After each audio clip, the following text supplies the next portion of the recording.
चलिए, तो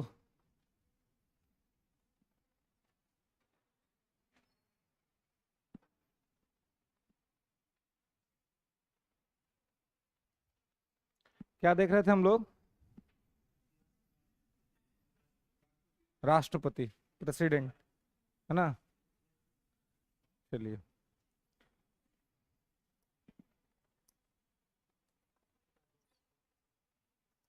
55 हो गया था ना।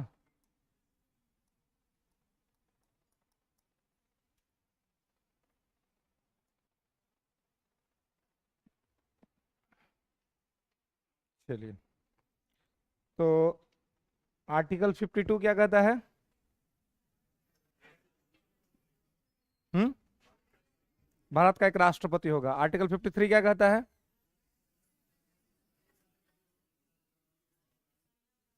हम्म आर्टिकल 54 क्या कहता है? निर्वाचक मंडल। आर्टिकल 55 निर्वाचन का तरीका, है ना, मैनर ऑफ प्रेसिडेंट इलेक्शन। ठीक है, तो यहां तक देख लिए थे। चलिए, आइए आर्टिकल 56, राष्ट्रपति का कार्यकाल।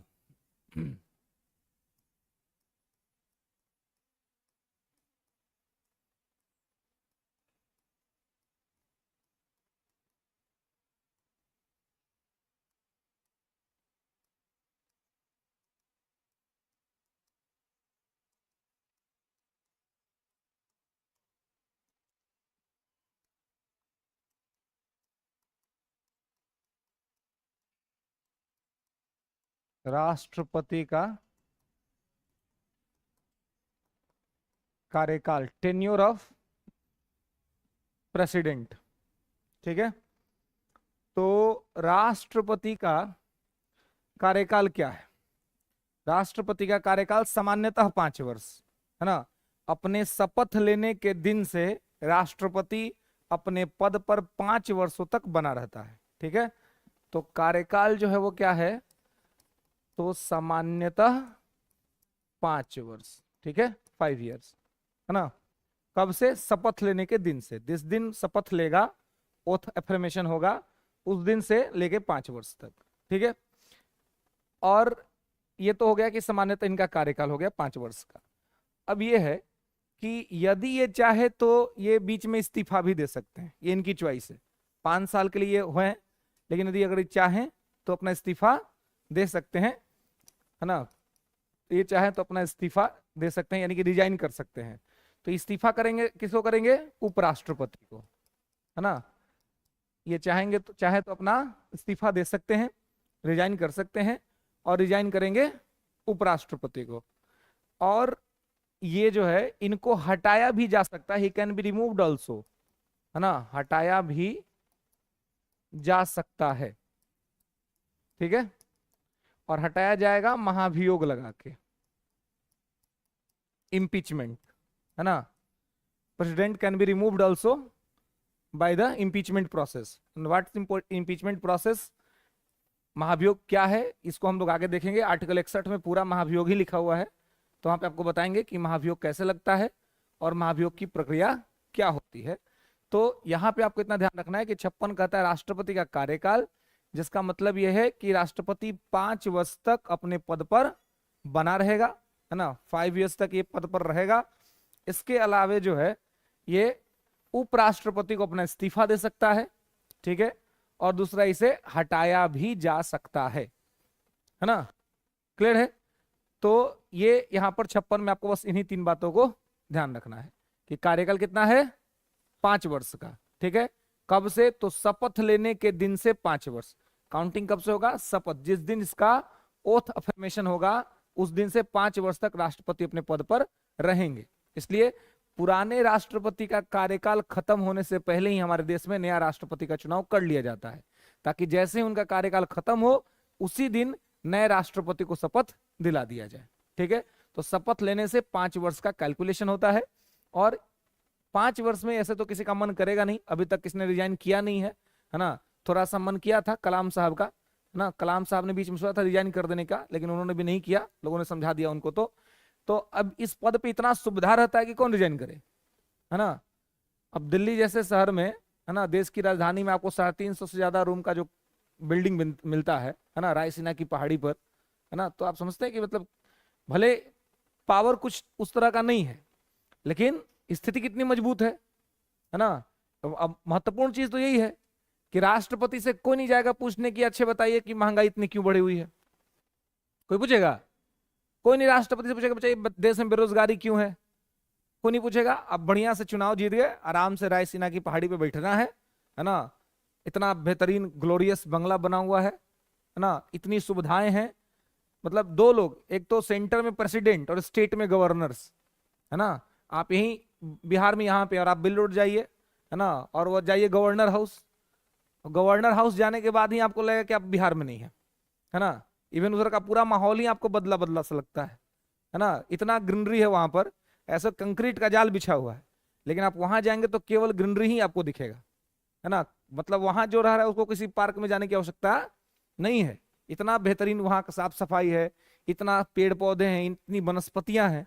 और राज्यपाल की स्थिति, आज अभी राज्यपाल को अगर मन कर दे कि हमको कुछ खाना है, अनसीजनल फूड्स कोई चाहिए, है ना, अनसीजनल कोई आपको वेजिटेबल्स चाहिए, तो अभी राज्यपाल बस इच्छा व्यक्त करेंगे, इच्छा व्यक्त करेंगे तो पता चलेगा कि दिल्ली से कौन अधिकारी चल रहा है पटना के लिए।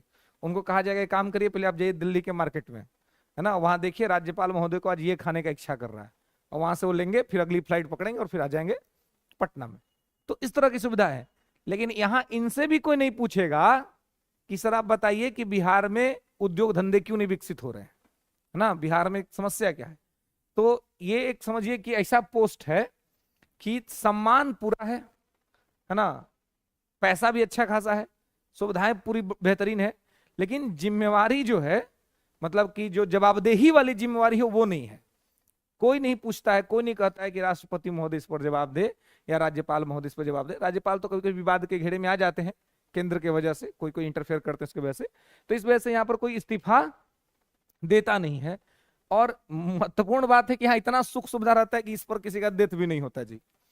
अभी तक के इतने वर्षों के कार्यकाल में अभी तक मात्र 2 राष्ट्रपति रहे हैं जो पद पर रहते हुए उनका निधन हुआ है, डॉक्टर जाकिर हुसैन और फखरुद्दीन अली अहमद, है ना। बाकी किसी राष्ट्रपति का निधन भी नहीं हुआ है इस पद पर रहते हुए, इसलिए उपराष्ट्रपतियों को भी ज्यादा मौका नहीं मिलता है राष्ट्रपति बनने का, है ना। तो इसलिए मैं आगे, आप जब आप उपराष्ट्रपति पढ़ेंगे तो उप का सीधा मतलब होता है चुप, है ना। जिसके भी नाम के आगे उप लग गया जी, उसको मतलब चुप रहना है। क्योंकि उप, मान लीजिए जैसे कि अभी T20 वर्ल्ड कप के कप्तान है रोहित शर्मा, सब बदला लिया जाएगा आगे। अभी जो हार्दिक ने जो तबाही मचाई हुई ना मुंबई इंडियंस में, अभी जब जाएगा वो वर्ल्ड कप खेलने तो उसको समझ में आएगा कि ऊंट आया पहाड़ के नीचे। तब उप का मतलब क्या होता है? चुप। अच्छा, बिहार में उप मुख्यमंत्री थे तेजस्वी, कुछ रोक पाए? नीतीश जी को मन किया मुख्यमंत्री थे, चल गए उधर, विपक्ष का नेता बन गए, है ना। उससे पहले बीजेपी वाले उप मुख्यमंत्री थे, है ना, तो आ गए थे इधर, तो वो विपक्ष के नेता बन गए। अभी फिर ये लोग बना है, जिस दिन उसका उनका मूड बदलेगा उधर आ जाएंगे। मतलब उप का ज्यादा कोई वैल्यू नहीं होता है, इसलिए कहता है उप मतलब चुप। जब कप्तान है ही तो उप कप्तान का कोई मतलब है? कोई मतलब नहीं है। उप कप्तान की भूमिका तब होगी जब कप्तान नहीं होगा। जैसे रोहित शर्मा नहीं उपस्थित हो पाए किसी कारणवश, तब हार्दिक को कहा जाए कि आप कप्तानी करिए, लेकिन फिर जैसे ही फील्ड में रोहित आ जाएंगे हार्दिक का काम खत्म हो जाएगा, मतलब उनको कैप्टेंसी नहीं करनी है। तो उप बनाया जाता है, मतलब क्या? उप मतलब एक प्रकार का जुगाड़ टेक्नोलॉजी, है ना, कि जब परमानेंट आदमी नहीं रहेगा तब टेम्पररी आदमी कुछ समय के लिए काम चला देगा, है ना। तो इसलिए उपराष्ट्रपतियों को भी बहुत बार राष्ट्रपति पद पे काम करने का मौका नहीं मिला है, क्योंकि अभी तक 2 ही राष्ट्रपति अपने पद पर उनका डेथ हुआ तो वहां पर मिला था, बाकी तो किसी के साथ मिला नहीं। तो इसलिए उप का पोस्ट कहीं भी रखा जाता है तो टेम्पररी काम चलाने के लिए ही रखा जाता है। इसलिए अभी तक किसी राष्ट्रपति ने इस्तीफा भी नहीं दिया है। रहा बात महाभियोग लगा के हटाने का, तो अभी तक भारत के किसी भी राष्ट्रपति पर महाभियोग नहीं लगा है ना। तो ना ही किसी राष्ट्रपति ने इस्तीफा दिया है और ना ही किसी राष्ट्रपति को महाभियोग लगा के हटाया गया है, बल्कि 2 राष्ट्रपति जिनका की डेथ हुआ इस पद पर रहते हुए, बाकी सभी राष्ट्रपति अपना 5 वर्ष का कार्यकाल कंप्लीट किए। क्लियर है? समझ रहे हैं इसको? आगे लिखिए आर्टिकल 57, आर्टिकल 57 राष्ट्रपति का पुनर्चुनाव। राज्यपाल पढ़ाएंगे तो वहां पे उसका कंसर्न ले लेंगे। आर्टिकल 57, राष्ट्रपति का पुनर्चुनाव, री इलेक्शन, ये फंस जाएगा ना मैटर हुआ फिर। हाँ, री इलेक्शन ऑफ द प्रेसिडेंट, राष्ट्रपति का पुनर्चुनाव, राष्ट्रपति का पुनर्चुनाव या पुनर्निर्वाचन, है ना। अब देखिए, राष्ट्रपति का पुनः निर्वाचन जो है, तो ये क्या है, तो मतलब हमारे यहाँ ये है, आर्टिकल 57 कहता है कि हमारे यहाँ कोई व्यक्ति एक बार से अधिक बार भी राष्ट्रपति बन सकता है। तो झांक लो हल्का खोल के जी, घुसना चाहिए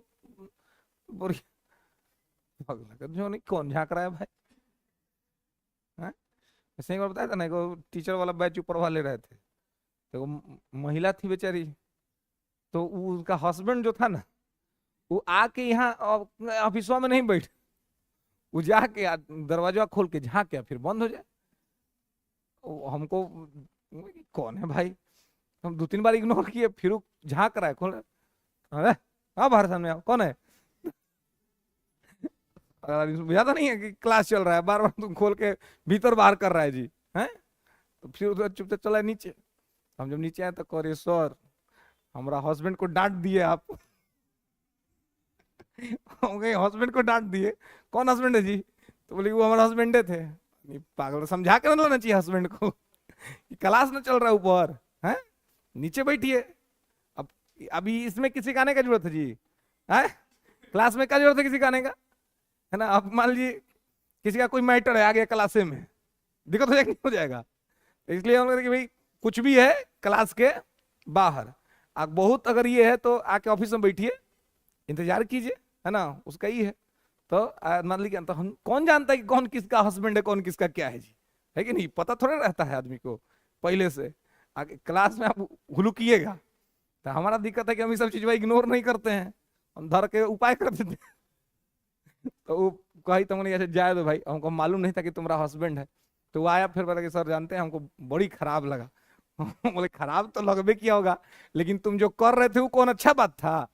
हैं, गर्दन निकाल के दिखा रहे हो फिर अंदर कर रहे हो, हैं? ये कौन तुम्हारा काम था भाई? इतने था तो घुस जाते पूरा, कहते कि सर हमारा कोई बात है ना, मैनेजमेंट को कहते तो मैनेजमेंट मैसेज कन्वे कर देगा, चैनल है, चैनल के माध्यम से तो इन्फॉर्मेशन आएगा ही, लेकिन आप सीधे इन्वॉल्व होइएगा तो दिक्कत हो जाएगा। तो राष्ट्रपति का पुनर्निर्वाचन जो है, री इलेक्शन, इसका मतलब यह है कि हमारे देश में किसी व्यक्ति के लिए टर्म निश्चित नहीं है कि आप कितना बार राष्ट्रपति बनिएगा। आदत छूट गया है तुम्हारा जी? तो अलार्म बज जाएगा कब? वो इसकी तो 5 बजे का, तो 5 बजे का कौन कोई मैटर है? 5 बजे का हाँ? तो लाइब्रेरी है, साइलेंट करो। 5 बजे ना, राष्ट्रपति का निर्वाचन, ठीक है, पुनर्निर्वाचन। तो हमारे यहाँ ये नियम है कि मतलब कोई फिक्स नहीं है, जैसे अमेरिका में फिक्स है कि एक व्यक्ति 2 बार से अधिक राष्ट्रपति नहीं बन सकता है। हमारे यहाँ है कि अगर आप चुनाव जीतते रहिए ना, तो जीवन पर्यंत आप बनते रहिए, कोई दिक्कत नहीं है, जीवन पर्यंत, है ना। अब जगह मोदी जी तीसरका पारी के लिए खेल रहे हैं, उधर बराक ओबामा वो आके गया, 2 साल का कंप्लीट हो गया तो चल गया। डोनाल्ड ट्रंप आया, उतार के दूसरा बार चुनाव हार गया, है ना। अभी जो बाइडेन वहां पे खेल रहे हैं। तो कहने का मतलब है कि उनके यहाँ निश्चित है कि राष्ट्रपति 2 बार से अधिक कोई नहीं बनेगा, मतलब कि दूसरा बार के बाद आपको चुनाव नहीं लड़ना है, अब दूसरा किसी को मौका दीजिए, है ना। तो और हम लोग क्या है, इसका नियम कोई फिक्स नहीं है। हम लोग क्या है कि आप चुनाव लड़िए, जितना बार आप चुनाव जीत जाइएगा उतना बार आप राष्ट्रपति रह सकते हैं, कोई दिक्कत नहीं है, ठीक है। तो नोट करके लिख लेंगे कि भारत में राष्ट्रपति बनने के लिए कोई टर्म निश्चित नहीं है।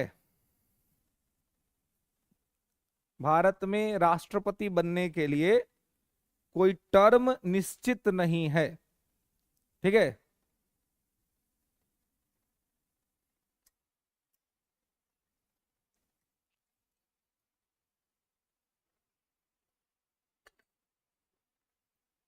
तो इसका मतलब क्या है, मोर एंड मोर टाइम ना, जितना बार आप पास कर लीजिए, मतलब चुनाव जीत जाइए, तो चुनाव जीत जाइएगा तो आप आराम से बन जाइएगा, कोई दिक्कत नहीं है।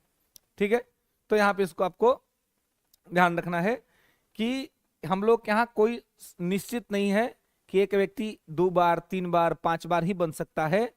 आप चुनाव जीतते जाइए, जितना बार आप चुनाव जीत जाइएगा उतना बार आप राष्ट्रपति बन सकते हैं, यानी कि कोई आपको मैक्सिमम टर्म निश्चित नहीं है, जैसे कि बाकी कुछ देशों में है कि वहां पर यह निश्चित है कि 2 बार से अधिक आप इस पद को धारण नहीं कर सकते हैं। हमारे यहाँ ऐसा नहीं है, आप चुनाव जीतते जाइए तो आप 1 से अधिक बार, 2 से अधिक बार, 3 से अधिक बार आप आराम से बनते रहेंगे, कोई दिक्कत नहीं है। लेकिन अभी तक के आप एक एक्सेप्ट राजेंद्र प्रसाद पहले राष्ट्रपति हैं जो कि 2 बार रहे और वही आखिरी भी हैं। उसके बाद से आप सभी राष्ट्रपति जो रहे हैं भारत में वो 5-5 साल पे ही तक ही रहे, मतलब उसके बाद उनको दोबारा मौका नहीं मिला है। पार्टी ने अपना दूसरा कैंडिडेट दिखा दिया है। तो लेकिन संविधान में ऐसा व्यवस्था है कि एक व्यक्ति 1 से अधिक बार बन सकता है, कोई दिक्कत नहीं है ना, जब तक बस वो चुनाव जीतते रहे वो बन सकता है, कहीं कोई दिक्कत समस्या नहीं है। क्लियर है, समझ रहे? तो इस आर्टिकल में कोई खास ये नहीं है। आगे लिखेंगे आर्टिकल 58, अनुच्छेद 58, अनुच्छेद 58, राष्ट्रपति पद की योग्यता, राष्ट्रपति पद की योग्यता। ठीक है, राष्ट्रपति पद की योग्यता। तो राष्ट्रपति पद की योग्यता क्या है? राष्ट्रपति बनने के लिए योग्यता क्या होनी चाहिए?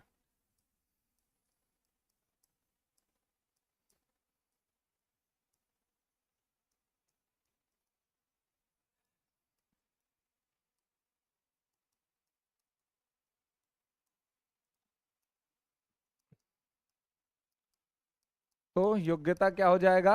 योग्यता मतलब कि जो होना चाहिए, है ना, राष्ट्रपति पद की योग्यता कि मतलब भारत में यदि आपको राष्ट्रपति बनना है तो आपके पास राष्ट्रपति बनने के लिए क्या योग्यता होना चाहिए? तो पहला एक यूनिवर्सल जो कि सबके पास होना चाहिए, भारत का नागरिक होना चाहिए, भारत का नागरिक होना चाहिए, should be citizen of India, Bharat का नागरिक होना चाहिए। ठीक है, अब देखिए, तो भारत का नागरिक बनने के लिए क्या क्या प्रावधान है जी? 5 है। 5 कौन कौन से? एक आदमी कोई, हाँ बताइए।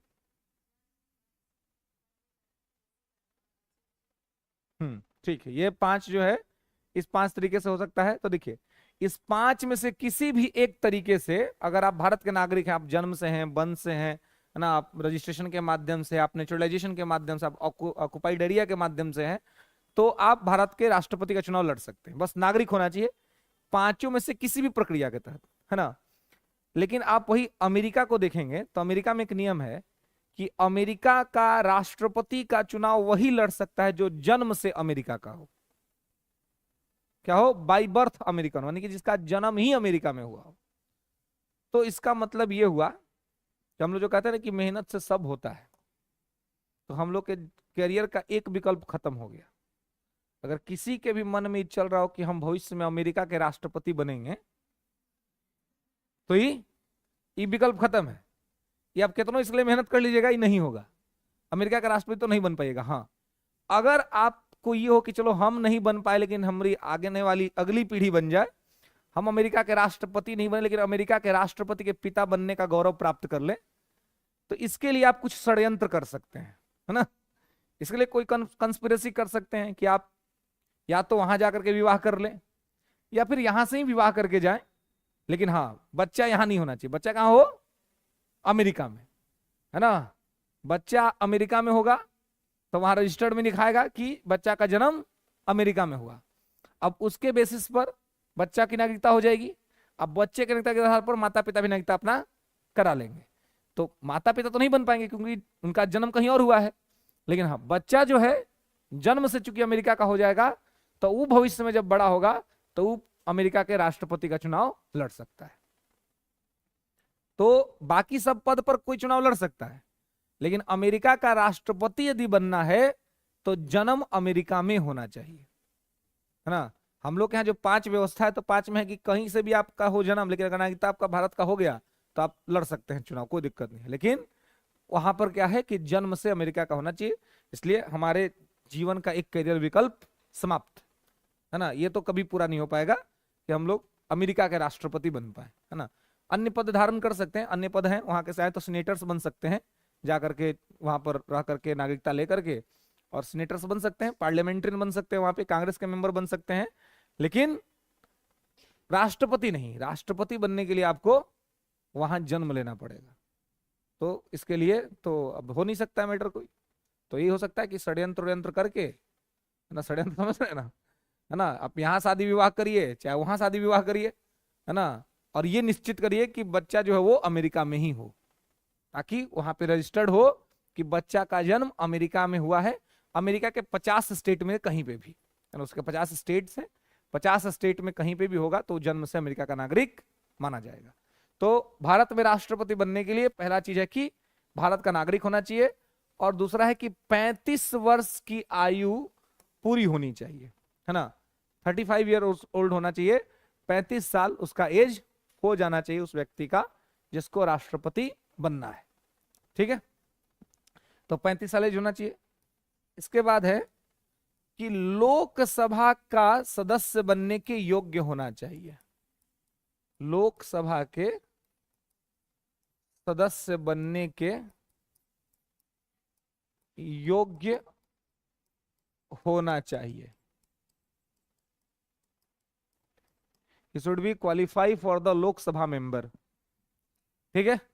लोकसभा का सदस्य बनने का योग्यता होना चाहिए, ठीक है। इसके अलावे इसको 50 प्रस्तावक होने चाहिए इसके पास, 50 प्रस्तावक प्रपोजर्स, और फिर 50 अनुमोदक होने चाहिए सेकेंडर्स, ठीक है। इसके पास 50 प्रस्तावक होने चाहिए और फिर 50 अनुमोदक होने चाहिए, ठीक है।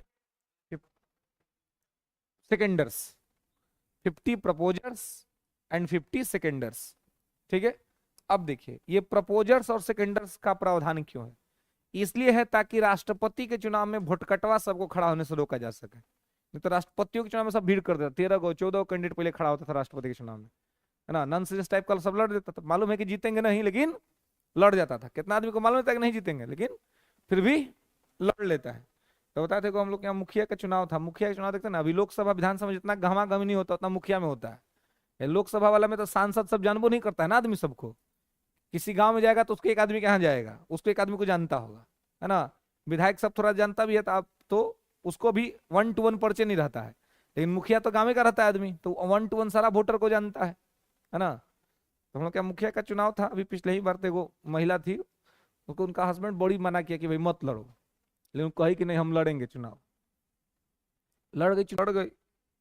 अब वोट का काउंटिंग हुआ तो काउंटिंग में गई थी, तो काउंटिंग में कैंडिडेट जाता है अंदर, उसको बुलाता है सब, तो गई थी, हस्बैंड बेचारा बाहर था।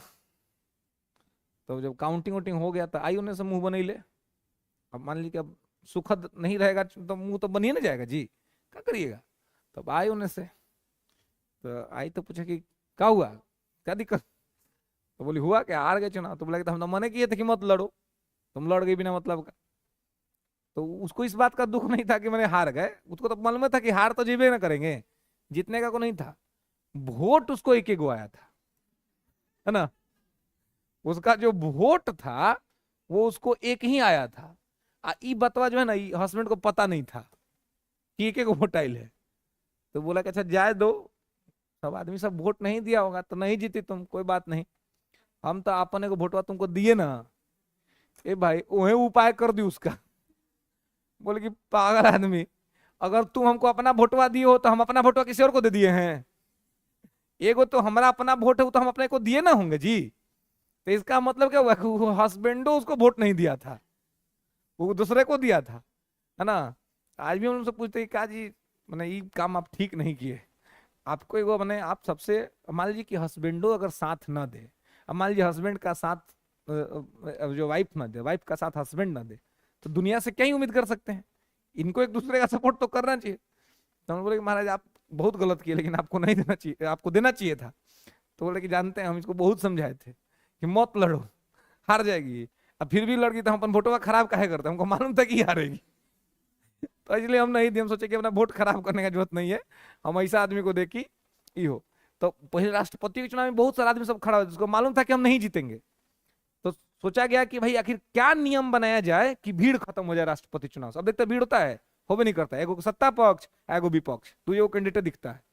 तो नियम बना दिया कि 50 गो जो आदमी चुनाव लड़ेगा राष्ट्रपति का, उसके पास 50 गो प्रपोजर्स और 50 गो सेकेंडर्स होना चाहिए।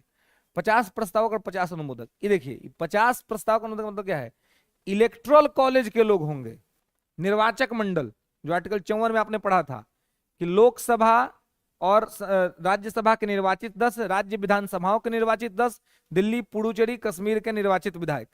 तो अब उनमें से 50 गो प्रपोजर और 50 यानी कि टोटल 100 आदमी चाहिए। तो ये 50 को प्रपोजर और 50 को सेकेंडर जो अपने लिए उपाय कर सकता है, यानी कि या तो सांसद होगा या तो विधायक होगा, तो पावरफुल आदमी होगा ना, वो तो वोट कटवा नहीं होगा। हाँ, दोनों अलग अलग, 50 गो अलग और 50 गो, इसलिए 100 गो चाहिए, है ना, 100 चाहिए। तो दोनों अलग अलग आदमी, कि जो प्रपोजर बना हुआ सेकेंडर बन जाएगा, प्रपोजर 50 गो अलग रहेगा, अब 50 गो सेकेंडर्स अलग रहेगा, है ना। यानी कि उसमें या तो कोई सांसद हो सकता है या फिर कोई विधायक हो सकता है, यहां पर भी कोई सांसद हो सकता है या फिर कोई विधायक हो सकता है, ठीक है। तो अब मान लीजिए कि 100 गो अगर कोई आदमी मतलब विधायक सांसद को अपने पक्ष में कर सकता है, तो पावरफुल आदमी होगा, है ना। फिर तो वो तो किसी राज्य में सरकार गिरा सकता है, बना सकता है। तो ये कर देने के बाद क्या हुआ कि वोट कटवा सब निकल गया। अब इसमें हुआ कि एगो कैंडिडेट पार्टी उतारती है, एगो विपक्ष उतारता है, जिसके पास इतना उपाय कर लेना आसान होता है। तो 50 प्रस्तावक और 50 अनुमोदक होने चाहिए इनके पास, और ये अलग अलग। इसमें यही नियम है कि भाई इलेक्ट्रल कॉलेज से होना चाहिए, है ना। इलेक्ट्रल कॉलेज से होगा तो ठीक है, क्योंकि इलेक्ट्रल कॉलेज से होगा तो मिलना मुश्किल होगा। नहीं तो होता है किसी को भी लेके आइए, तो सब अपना गांव के आदमी को लेके चल जाता, तो गांव का आदमी तो मान ली नहीं जाएगा, तो ससुराल के आदमी को ले लेगा, ले लेगा, ससुराल सबको ले लेगा, ससुराल में तो चल ही जाएगा, गाँव वाला थोड़ा सा दिक्कत कर देगा, ससुराल वाला दिक्कत नहीं करता, चल जाएगा सब, कह देगा कि जीत जाएंगे तो तुम लोग को 5 साल दिल्ली में दिक्कत नहीं होगा। 350 कमरा है राष्ट्रपति भवन में, एकदम दिल्ली उतरेगा जंक्शन पर, कहे चलो राष्ट्रपति भवन, है ना, जाकर आराम से रहेगा, वहां कोई दिक्कत नहीं है, तो कोई भी वोट कर देगा, कोई सहमेगा। तो समझता था इलेक्शन कमीशन की कर देंगे तो दिक्कत हो जाएगा, इसलिए कहा कि नहीं, इलेक्ट्रल कॉलेज से लेके आओ, या तो विधायक होना चाहिए या तो सांसद होना चाहिए। अब हालत खराब कर दिया। अब इसमें वही लड़ेगा जो सीरियस कैंडिडेट होगा और जिसको कोई ना कोई पार्टी सपोर्ट कर रहा होगा, सबके बस का बात नहीं है। क्लियर है? तो इसको जो है यहाँ पे आपको ध्यान रखना है, ठीक है। तो ये योग्यता है। इसके अलावा एक बात और आपको लिखना है यहां पर, और ये बात है कि 15,000 रुपया, 50,000 रुपये, 15,000 रुपया आरबीआई के पास जमा करना होता है ना, ये जमानत राशि के रूप में जमा होता है। 15,000 रुपया कहां जमा हो जाएगा? आरबीआई के पास, यानी आरबीआई, हाँ, रिजर्व बैंक ऑफ इंडिया, चुनाव आयोग के माध्यम से आरबीआई के पास जाता है, ठीक है। तो ये 15,000 रुपया जमा हो जाएगा, ठीक है। अब क्या है कि ये जमानत राशि होता है। क्या होता है? जमानत राशि। आप सुनते होंगे कि जमानत जब्त हो जाएगा, कितना लोगों ने कहता है कि अरे क्या लड़ रहे हो, तुम्हारा जमानत तो जब्त हो जाएगा, है ना। तो जमानत जब्त हो जाएगा मतलब क्या है कि आप राष्ट्रपति का चुनाव लड़ रहे हैं, टोटल जो वोट पड़ेगा, तो अगर आप हार भी गए तो कोई दिक्कत नहीं है, आपको पैसा वापस हो जाएगा, लेकिन तब वापस होगा जब टोटल पड़े वोट का 1/6 से ज्यादा वोट आपको मिला होगा, है ना। मतलब कि टोटल पड़े वोट का 1/6 हिस्सा यदि आपको मिल जाता है तो आप भले ही हारे हुए हैं, आपका पैसा वापस हो जाएगा। लेकिन यदि आप 1/6 वोट भी नहीं प्राप्त कर पाए, इसका मतलब कि आप वोट कटवा थे, आपको पूरा पता था कि आप जीत तो पाएंगे नहीं, आप बिना मतलब के डिस्टर्ब करने के लिए आप चुनाव लड़ लिए, तो इनका पैसा रख लेगा, सब पैसा वापस नहीं करेगा, है ना। तो यही जमानत जब्त होना का मतलब है कि जमानत के रूप में जो पैसा आप देते हैं वो जब्त हो जाता है, वापस नहीं मिलता है। यदि आपको ये 1/6 का ही आंकड़ा होता है सब चुनाव में कि टोटल वोट का 1/6 मिलना चाहिए, है ना। 1/6 यदि मिलेगा तो आप भले ही हार गए हैं, आपकी जमानत राशि जैसो आपको रिलीज कर दी जाएगी। और यदि आप नहीं ये हुए हैं और आपको 1/6 से भी कम वोट आया है तो ऐसे में आपका जमानत जब्त हो जाएगा। क्लियर है, कोई दिक्कत? हाँ जी।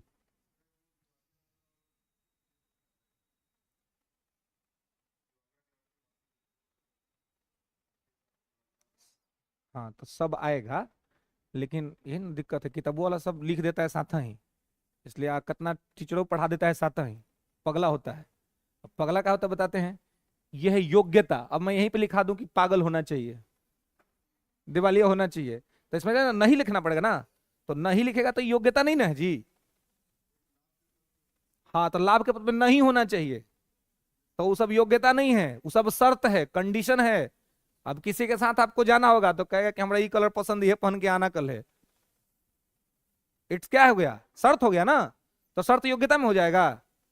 योग्यता कि हमारा ही पसंद है, हम ये पहन के आएंगे, तो ना पसंद तो तू काम खत्म हो तो, है कि नहीं। It's my way otherwise sky way, है कि नहीं। हाँ जी। क्या? थर्ड नंबर, ये लोकसभा के सदस्य बनने के योग्य होना चाहिए। हाँ तो इसका मतलब ये है कि आप लोकसभा के सदस्य बनना नहीं है, योग्यता होना चाहिए, यानी कि सांसद बनने की योग्यता होना चाहिए। सभी सब कैसे सब चुनाव लड़ रहा है, तो चुनाव लड़ने का योग्यता आपके अंदर में होना चाहिए कि आप लोकसभा का सदस्य बन सके, तभी आप राष्ट्रपति का चुनाव लड़ेंगे। सदस्य होना नहीं है, लेकिन आप जैसे कैसे है कि आप ग्रेजुएशन कर लीजिएगा तभी बीपीएससी का फॉर्म डालिएगा, है ना। तो वैसे ही है कि आपके पास जो इलिजिबिलिटी होना चाहिए, तो सब लोग ग्रेजुएशन तो नहीं करता है, कितना लोग बीटेक कर लिया, तब बीटेक कर लिया तो इक्विवेलेंट डिग्री हो गया ना, 4 साल का कोर्स हो गया, 3 साल का कोर्स हो गया, तो इक्विवेलेंट हो गया।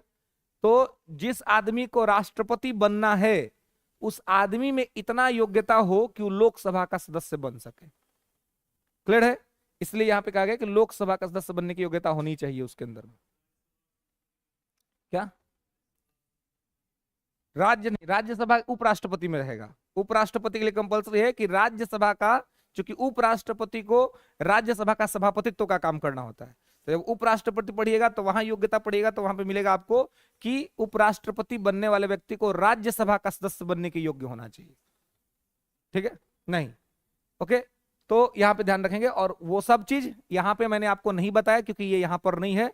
कुछ छुटबहिये किताब यहीं पर लिख देते हैं, योग्यता में ही लिख देते हैं, पागल नहीं होना चाहिए, दिवालिया नहीं होना चाहिए, है ना, ये नहीं होना चाहिए, वो नहीं होना चाहिए, जबकि यहाँ पे लिखना गलत बात है, क्योंकि इट्स अ क्वालिटी। तो क्वालिटी में पागल कहां से घुस जाएगा, नहीं ना घुसेगा। उस शर्त है, क्या है, कंडीशन, जो कि अगला आर्टिकल, आर्टिकल 59 है ना। तो पूछ देगा तो लगा दीजिएगा 58 में कि एकरा में चर्चा है, दिक्कत हो जाएगा।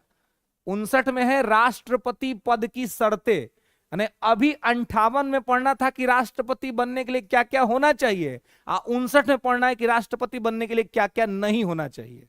तो वहां पर पढ़ना है कि लाभ के पद पर नहीं होना चाहिए, पागल नहीं होना चाहिए, दिवालिया नहीं होना चाहिए, है ना, वो अगला आर्टिकल का बात है। क्लियर है, समझ में आई बात। तो यहां पे इसको आपको ध्यान रखिए, ये सब योग्यता है। ठीक है, चलिए तो आइए आगे बढ़े।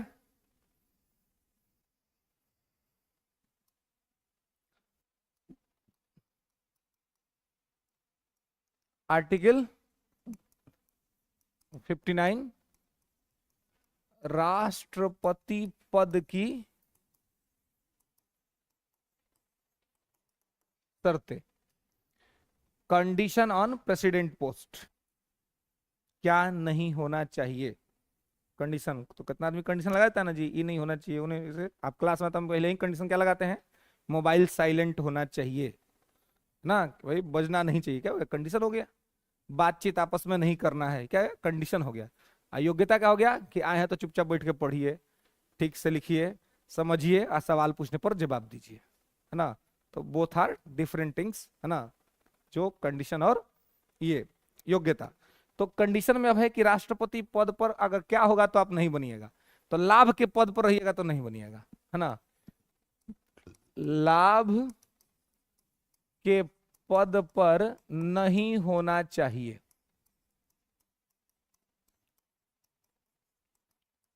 Should not take any post of profit.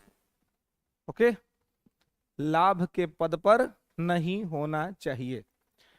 अब लाभ का पद क्या होता है भाई, तो देखिए लाभ का पद मतलब कि सरकारी नौकरी।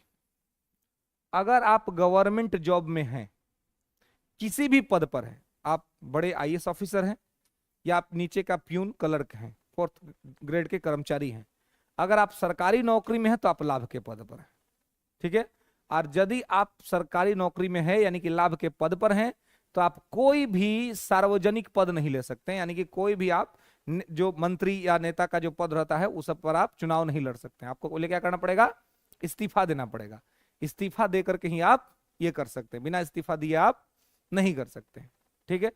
तो यहां पर क्या है कि अब आप समझते हैं भाई कि लाभ के पद का निर्धारण करता कौन है, कौन डिसाइड करेगा कि कौन सा पद लाभ का है और कौन सा पद लाभ का नहीं है, तो ये संसद करती है, बिल्कुल, है ना। लाभ के पद का डिसीजन कौन करती है, संसद। ध्यान रखेंगे, पूछा जाता है कि कोई पद लाभ का है कि नहीं है, तो ये कौन डिसाइड करता है, ये संसद डिसाइड करता है। तो संसद ने ऐसा बेहतरीन डिसाइड किया हुआ है कि जितना सारा पद बहुत बहुत लाभ का है उस सब लाभ में अइबे नहीं करता है। जैसे राष्ट्रपति का पद 5 लाख रुपया महीना है, ये खुदे लाभ का पद नहीं है जी। राष्ट्रपति का पद लाभ का पद नहीं है, राज्य में राज्यपाल का पद लाभ का पद नहीं है ना, सांसद विधायक का पद लाभ का पद नहीं है ना। यानी कि आप विधायक रहते हुए आप सांसद का चुनाव लड़ सकते हैं, लेकिन अगर आप बिहार पुलिस में अगर आप सिपाही हैं और आप चाहें कि आप विधायक का चुनाव लड़ लिए तो नहीं लड़ पाएगा। इवन मुखिया का लड़िए नहीं पाइएगा, विधायक तो बहुत बड़ा बात हो गया, उसके लिए आपको रिजाइन करना पड़ेगा। आई लोगों क्या है कि विधायक रहते हुए आप लड़ लीजिए, अगर आप सांसद बन गए तो ठीक है, और नहीं बने तो विधायकी तो आपका ही है ना, विधायकी आपकी जाएगी नहीं, ठीक है। माने कि दोनों हाथ में लड्डू है, उधर मिल गया तो ठीक है, नहीं मिला तो इधर तो है ही। अगर सरकारी नौकरी में आप तो दिक्कत हो जाएगा। अब भूतपूर्व बिहार के डीजीपी साहब, बिहार के भूतपूर्व डीजीपी साहब, दिक्कत हो गया उनके साथ, अब बेचारे प्रवचन सुना रहे हैं, है ना। भूतपूर्व डीजीपी नीतीश जी से कह दिए कि आ जाइए आपको विधायक बना देते हैं 2020 वाला में, कोरोना काल में बेचारे का 6 महीना नौकरी बचल था, है ना, वॉलेंटियर रिटायर मार दिए। अब मार करके आ गया, अब टिकटों नहीं दिया, सब टिकट नहीं दिया बेचारे का, क्या करा, उनका मुंह भंग हो गया, है ना। यही होता ना, जब जबरदस्त तरीके का धोखा मिलता है तो आदमी का, अब देखिएगा ईश्वर का याद, अच्छा ज्ञान का बात आदमी कब करता है जी, जब उसका बढ़िया से किसी ने उपाय किया हुआ है। खुशी के टाइम में तो ईश्वर याद ही नहीं आते, भगवान याद ही नहीं आते कि यार भगवान भी कोई चीज है दुनिया के अंदर में ना, कुछ है ना। कितना आदमी सबको आप देखिएगा कि मतलब ना, कल एगो कॉम ले लिए, फ्रेंड था पगला, अब वो क्या कि उसका कल स्टेटस खूब लगा रहा था, है ना, तो हम तो इसे देखते नहीं है, कल हमने चेक किया उसका स्टेटस, तो हम उसको फोन कर दिया, कल थोड़ा ये थे उसको फोन कर दो, नहीं कि तो क्या दिक्कत है, बड़ा ईश्वर को आज याद कर रहा है तू, है क्या प्रॉब्लम है, जॉब में हूँ। बोला कि डिफेंस में है, बोले कि क्या सरकार तो सब ठीक है चल रहा है, तुम्हारा क्या दिक्कत है, क्या प्रॉब्लम है तुमको। तो बोला अरे मत पूछो यार, हमने क्या बताओ दिक्कत क्या है तुम्हारी, समस्या क्या होगी तुमको इतनी। तो बोला कि अब क्या बताएं, मतलब लगता है कि दुनिया सब मुंह माया है भाई, मतलब एकदम लगता है कि दुनिया छोड़ दे। हम बोले यार इतना देर से समझ में आया तुमको, इतना इथिक्स पढ़ लिया तब वो अभी इतना लेट समझ में आ रहा है तुमको कि मतलब मोह माया है? कहाँ फंस गया भाई तू। तो बोला यार क्या कहें, हम इधर ही फंस गए, मैंने उन्हें कहीं मैटर कर लिया। उन्होंने कहा तो क्या हुआ, दिक्कत क्या हुई। तो बोला कि दिक्कत मतलब समझो कि इतना बड़ा हो गया कि अब तो हमको मन कर रहा है कि हम छुट्टी उट्टी लेके घर आ जाएं, थोड़ा 2-4-10 दिन घर पे रहे। हमने कि बताओ, ऐसे तो घर का याद उद आता नहीं है ना, तो तुम कह रहा है कि अभी घर आ जाए। हम कि हाँ अभी हम घर आना चाह रहे हैं। हम लोग काम को जल्दी से आ जाओ, है ना, जाके घर में रहो 10-12 दिन 15 दिन। आज जो ईश्वर को जो याद कर रहा है अभी, जो स्टेटस के माध्यम से पैसा कमेबे किया है, घर जाओ, घर में जाकर के कोई बढ़िया भव्य आयोजन करो, है ना, उसमें बढ़िया से याद करो, सबको इन्वॉल्व करो, इन्वॉल्वमेंट बढ़ेगा तो तुमको थोड़ा सा रिलैक्स फील होगा, है ना। तो ब्रेन का क्या है जी, ब्रेन अपना खाली रहता है तो बहुत कुछ सोचता है, ब्रेन को कंट्रोल करने का अच्छा तरीका है कि इसको बिजी रखिए, इससे इतना काम लीजिए कि फालतू कुछ सोचने का टाइम ही ना रहे। जितना काम लीजिएगा इससे, आप देखिएगा आप इन्वॉल्व रहिएगा ना किसी काम में, तो आपको कोई किसी का ख्याल, कोई कितना बढ़िया हो ना, आपको ख्याल नहीं आएगा। लेकिन जैसे ही आप फ्री होइएगा तो तुरंत ख्याल आ गया तनी फोनवा देख ले, है ना, तनी मैसेज आयल कि नहीं आए, है कि नहीं। तो उसको ये सब बोले कि तुम घर ही आओ पहले, है ना। तो बोला कि अच्छा आ रहे तो पहले 3-4 दिन तुम्हारे पास नहीं, नहीं इस सब बीमारी वाला आदमी सबको हम नहीं रखते हैं, वायरस इंपैक्ट कर देता है आदमी को। हम बोले यहाँ नहीं आना, घर जाओ, हाँ ऐसे बहुत सीरियस करने तो हम खुद आएंगे मिलने के लिए, तू यहाँ मत आना भाई, है ना। बोला कि ठीक है, हम तो सीधे से मना कर रहे हैं, एकदम मना कर रहे हैं भाई, यानी कि मना नहीं, मतलब एकदम स्पष्ट करे कि नहीं आना, हम ही को आना होगा तो हम आके तुमसे मिल लेंगे, कोई दिक्कत नहीं, और वैसा कोई ज्यादा तुम्हारा मैटर है नहीं, लेकिन 3-4 दिन में तुम खुद ही ठीक हो जाओगे, और अच्छा खासा सर्विस है, नौकरी है ना, क्या दिक्कत है तुमको, बिना मतलब का ही है। तो सारा गेम क्या चीज है जी, ब्रेन का है, दिमाग का जो है वो सारा फितूर होता है, सारा प्रॉब्लम होता है। अब दिमाग के अंतर्गत भी अगर आपको किस तरह से बॉडी को कंट्रोल करना है, आप बायोस पढ़ेंगे तो हमारा बॉडी अपने हार्मोनल एक्टिविटी के वजह से रिएक्ट करता है, और आप अगर ठीक से बॉडी को कंट्रोल करना जानते हो तो आप, अगर कोई दुख भी आपको हो रहा है तो ठीक तरीके से आप कुछ एक्टिविटी कर ले तो आपका मन प्रफुल्लित हो जाएगा, क्योंकि ऐसा आपके अंदर का जो मैटर सब है वो इस तरीके से आपके अंदर में एक्टिव हो जाएगा कि आप एकदम प्रफुल्लित हो जाइएगा, आराम से अच्छा से अपना काम करिएगा। हाँ, लेकिन दिक्कत क्या है, दुख में आदमी क्या करता है, कमर उमर उड़ के सूझ जाएगा। अब इससे क्या होगा कि उस समय जो सैड हार्मोन आपके बॉडी को इंपैक्ट कर रहा है वो और ज्यादा आपके माथे पर चढ़ जाएगा, वो और ज्यादा आपको परेशान कर। जब भी कोई दुखी हो तुरंत बाहर निकल जाइए घर से, बाहर निकल के कुछ लोग से मिल लीजिए, कहीं नहीं तो मंदिर चल जाइए, है ना, मस्जिद चल जाइए, जिस आस्था को मानते वहां जाकर के 10 मिनट 15 मिनट 20 मिनट बैठ जाइए, आप पाइएगा कि आप एकदम ठीक है। लेकिन अकेले हो जाइएगा तो आपको एकदम दिक्कत होना ही है। 2-3 आदमी को हमेशा याद रखिए, एक वो देखिए स्टीफन हॉकिंस को, है ना, स्टीफन हॉकिंस को आपने देखा होगा। तो स्टीफन हॉकिंस को देखिए, उस आदमी का बॉडी खराब है लेकिन दिमाग अच्छा है, तो उस आदमी ने क्या नहीं कुछ किया। एक वो देखिए दुर्योधन को, उसका बॉडी अच्छा है दिमाग खराब है, तो क्या नहीं किया, महाभारत करवा दिया। तो सारा गेम ब्रेन का है कि ब्रेन ठीक होना चाहिए, किसी भी स्थिति में ब्रेन में किसी प्रकार का कोई वायरस नहीं लगना चाहिए, क्योंकि ब्रेन में यदि कोई वायरस लग गया तो समझिए कि वो आपको बहुत डिस्टर्ब कर देगा और वो बहुत गलत जगह पे पहुंचा देगा। और यहाँ पे अगर आप देखे करिएगा कि वो तो लाभ का पद नहीं होना चाहिए, उसके बाद कहता है कि पागल नहीं होना चाहिए, है ना। अब देखिए अब कैसा पागल नहीं होना चाहिए जी, कि आजकल तो ऐसा स्थिति है कि कोई किसी को पागल कह देता तो खुश हो जाता है, नहीं होता है, अरे आज सोचता है अरे लाड में बोला, प्यार में बोला कि तुम पागल हो गए हो, ऐसे कोई कह देना बाप, तो एकदम 3 दिन तक उसको नींद नहीं आएगा, सही में पागल हो जाएगा कहीं। अगर कोनो किसी को कह दिया कि तुम तो पगली हो, अब उसको और 5 दिन तक नींद नहीं लगेगा, है कि नहीं। तो पागल पगली वाला मैटर जो बहुत खतरनाक है। तो इस चक्कर में तो आप देखिएगा तो इंडिया के 90% आदमी पागल पगली है कि नहीं। तो इसलिए यहाँ पे स्पष्ट तौर से संविधान कहता है, संविधान बनाने वाला इतना इंटेलेक्चुअल आदमी सब था, वो बोला कि कहने से नहीं होगा, कह दिए तो पागल नहीं, मेडिकल सर्टिफिकेट होना चाहिए, डॉक्टर लिख के दे कि आदमी पागल है, तब माना जाएगा कि पागल। नहीं तो इसे तो कोई किसी को पागल बना देगा, है ना। आम बोलचाल में भी लोग पागल वर्ड यूज करते रहते हैं, तो जिसका मेडिकली डॉक्टर प्रूव कर दिया हो कि हाँ ये आदमी पागल है। अब पागल सब का दिमाग और ज्यादा तेज काम करता है जी, है ना। 3 गो आदमी वो पागल को लेके आया पीएमसी में मेंटल डॉक्टर से दिखाने के लिए कि डॉक्टर साहब ये पागल तन देख लीजिए इसको। तो नहीं होता कि अटेंडेंस सब आपस में लगा बतियाने, चाय वो पीने लगा, तो ये जो पगला था वो घुस गया डॉक्टर के केबिन में, और डॉक्टर साहब डॉक्टर प्रणाम गुड मॉर्निंग, डॉक्टर लेके बढ़िया आदमी कोई बात है, और डॉक्टर साहब 3 को पागल है तन देख दीजिएगा। अब ये लोग गए भीतर, तो आराम से चुपचाप बैठे एकदम सीरियस पोजीशन में, तो लोग कह रहा डॉक्टर से, डॉक्टर साहब तनी पागल दिमाग घबरा तन देख लीजिए। अब डॉक्टर कंफ्यूज है कि ये तीनों पागल है कि वो पागल है। हालांकि 5-7 मिनट के ऑब्जर्वेशन के बाद डॉक्टर समझ गया कि एक्चुअल पागल कौन है, लेकिन ऐसा ऐसा सब कर देता है कांड सब, है ना, दूसरे के पागल बना देगा, तो डॉक्टर एक्टिविटीज जान जाता है। तो यहाँ जो कह रहा है कि पागल नहीं होना चाहिए, मेडिकली प्रूव नहीं होना चाहिए, है ना, मतलब मेडिकल में डॉक्टर अगर किसी को लिख दिया कि पागल हो गया तो दिक्कत हो जाएगा, है ना। तो अब तीसरा चीज है, दिवालिया नहीं होना चाहिए। ठीक है, दिवालिया लिखिएगा जी, कितना इसको लिख लेता, दीवानिया नहीं होना चाहिए। सोचता दीवानिया मतलब वो दूसरे मैटर बुझ लेता है। दिवालिया का बात है, दिवालिया नहीं होना चाहिए। Should not be bankrupt, bankrupt है ना, दिवालिया बोले तो बैंकरप्ट। दिवालिया का मतलब होता है कि अगर शुद्ध गांव के भाषा में कहें तो कर्जाखोर आदमी। देखते ना, कोई कोई आदमी सब होता है कि एकदम पैसा ले ले है, अच्छा दे है ये नहीं रहा है ना, कर्जा लेके खा रहा है और उसके पास उतना पैसा नहीं कि कर्जा वो रिटर्न कर पाए, भाग जाता है सब। जैसे विजय माल्या, ये क्या है, नीरव मोदी, सब बैंकरप्ट आदमी सब है, भाग गया देश छोड़ करके, है ना, पैसा लेकर के।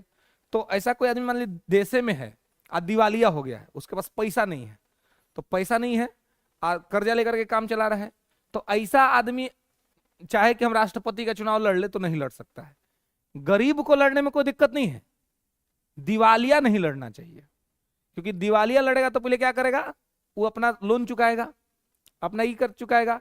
तो इसका क्या मतलब हुआ, क्यों इसने प्रोफेशन बना दिया इस पोस्ट को, जबकि संविधान कहता है कि प्रोफेशन नहीं। वो अलग बात है कि बहुत सारा लाभ है, लेकिन संविधान कहता है कि लाभ का पद नहीं है। लेकिन यहां जितना लाभ उतना कहीं नहीं है ना। आप रोड पर निकलिए, कोई मंत्री जी, राज्यपाल महोदय का अगर गाड़ी जा रहा हो तो आपको रोक दिया जाएगा, आप पहले उनको निकाल दिया जाएगा कि भाई जाने दीजिए, है ना। आज संविधान का प्रस्तावना कहता है कि हम भारत के लोग, है ना, तो कुछ भारत के लोग, कि नहीं, हे कुछ भारत के लोग, है ना। हम लोग तो मैंने जनता को भगवान मानता है ना, तो ये वही 2-3 महीना चुनाव में दिख रहा है। बाप, मैंने जो सब कहियो खिड़की खोल के बाहर के डस्ट के वजह से जो अपना खिड़की तक नहीं खोलता है, आज वो मैदान में है ना, कि भाई कहीं डस्ट ना आ जाए, है ना। मतलब जो हमेशा सैनिटाइजर्स लेके घूमता है, हमेशा सॉप लेकर के घूमता है कि भाई कहीं अगर किसी से का टच हो गया तो तुरंत हाथ धो लेंगे, वैसे लोग आज गली गली घूम रहे हैं। आ घूम घरे करे चाची प्रणाम, मौसी प्रणाम, फुआ प्रणाम, फूफा प्रणाम, जगह से पर्चे नहीं कह रहा है कि हम तोरा जानते हैं। कहला कि ये 3 महीना मेहनत कर देंगे जबरदस्त, तो अगला 5 साल दिल्ली में सुरक्षित हो जाएगा, फिर वही ब्लैक शीशा वाला गाड़ी पर घूम देगा, पता नहीं चला कि बाहर की दुनिया कैसी है ना, अपने अपने। तो इस तरह का सिचुएशन बनता है, सबसे ज्यादा लाभ उस पद पे है, लेकिन यहां पर उसको लाभ के पद में नहीं रखा गया है। तो दिवालिया नहीं होना चाहिए, इसका मतलब यह हुआ कि आपके पास लोन वोन कुछ नहीं होना चाहिए, बैंकरप्ट नहीं होना चाहिए, और अगर है तो आप वो सब सधा उधा के आइए। ये नहीं कि हाँ राष्ट्रपति बन जाएंगे, 5 लाख मिलेगा पहले के महीना, तो पहले के महीना में तुम्हारा दे देंगे पैसा हम। ये सब काम राष्ट्रपति बनने के लिए नहीं होगा, ठीक है, क्योंकि ये कोई रोजगार नहीं है, ठीक है। प्रोफेसर का पोस्ट को लाभ का पद नहीं माना जाता, इसलिए प्रोफेसर वाले लोग आराम से देखिए, वो पॉलिटिक्स भी करते हैं, जब पॉलिटिक्स छोड़ देते तो आकर आराम से कॉलेज में लेक्चर ले लेते हैं, है ना। आराम से वो अपना लेक्चर लेते हैं, और मतलब जब काम करते हैं तो पैसा ले लेते हैं, और नहीं करते हैं तो अपना जाके पॉलिटिक्स करते हैं। बहुत सारे प्रोफेसर आपको दिखेंगे जो मिनिस्टर्स हैं, सांसद हैं, है ना, तो जब जीत गए तो उधर रहते हैं, आज जब हार जाए तो फिर आगे कॉलेज में अपना लेक्चर लेते हैं। क्या, हाँ, एडवोकेट्स भी, अगर वो प्राइवेट नहीं है ना, अगर वो गवर्नमेंट प्रोसिक्यूटर नहीं है तो आराम से लड़ सकता है, कोई दिक्कत नहीं। अगर सरकार में चल गया तो फिर नहीं। क्या, नहीं, बिल्कुल नहीं, एक बार कर दिए तो हो गया मैटर खत्म, है ना। रिजाइन कर दिए तो फिर दोबारा नहीं। सरकारी नौकरी में यही है, अगर आप किसी भी पद पे, वही ना हुआ डीजीपी साहब के साथ, है ना। हाँ जी। हम्म। तो देखना पड़ेगा ना उसका कारण क्या था, कि उनका कारण क्या था, उनका रीजन क्या था, क्या रीजन उन्होंने दिए थे।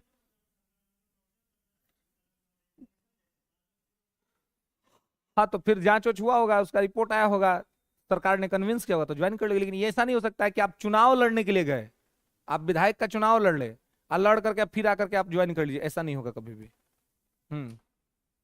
हम्म।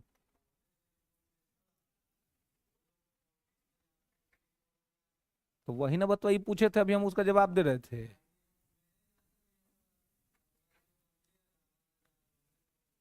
हाँ, हाँ, यहीं पे आवास है रामानंद जादव का, बगले में। हाँ, जाते हो, मिलते उलते हो कि नहीं, मिलते उलते हो कि नहीं, क्या,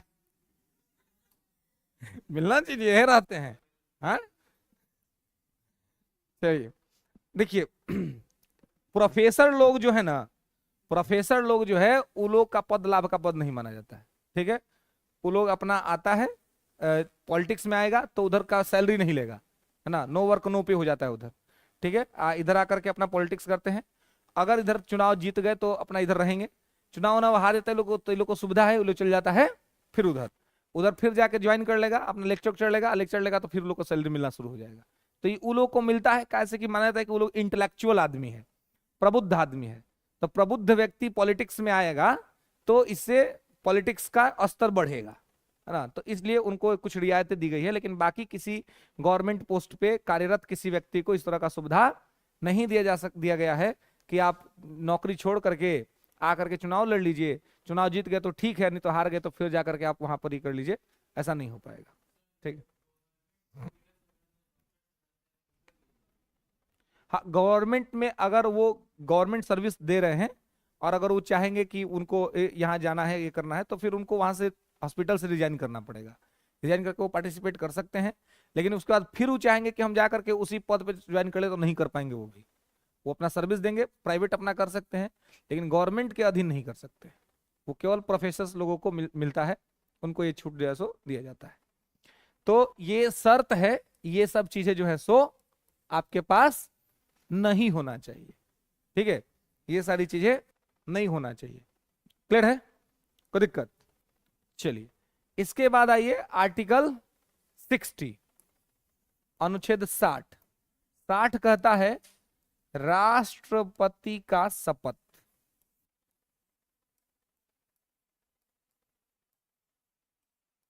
राष्ट्रपति का शपथ, ठीक है, ओथ ऑफ द प्रेसिडेंट। ठीक है, ओथ ऑफ द प्रेसिडेंट, राष्ट्रपति का शपथ। अब है कि राष्ट्रपति को शपथ कौन दिलाता है? CGI, chief justice of India. तो नोट करके लिख लेंगे कि राष्ट्रपति को शपथ भारत के मुख्य न्यायाधीश के द्वारा दिलाया जाता है। President oath administered by the chief justice of India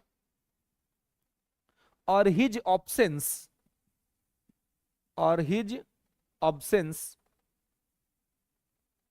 other senior most judge of the Supreme Court,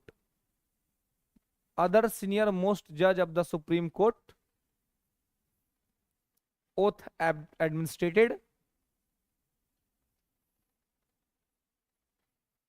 for president।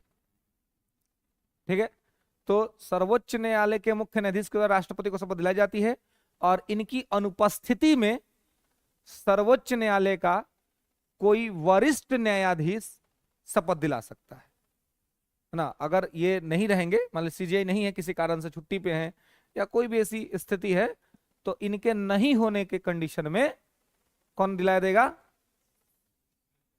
CGI दिला देंगे। और मतलब अदर कोई सीनियर मोस्ट जज, है ना, जैसे कि सुप्रीम कोर्ट में अभी 34 जज हैं, एक सीजीआई और 33 अन्य। तो अगर सीजीआई नहीं है तो 33 में से कोई सीनियर मोस्ट जो होगा उनके बाद का वो दिला देगा शपथ। ठीक है, तो इस प्रकार से राष्ट्रपति का शपथ होता है। ठीक है, इसके बाद आइए आर्टिकल 61, राष्ट्रपति का महाभियोग, इंपीचमेंट ऑफ द प्रेसिडेंट। राष्ट्रपति का महाभियोग, राष्ट्रपति का महाभियोग। ठीक है, इंपीचमेंट ऑफ द प्रेसिडेंट। देखिए राष्ट्र अजी का भूकंप नहीं ना आया?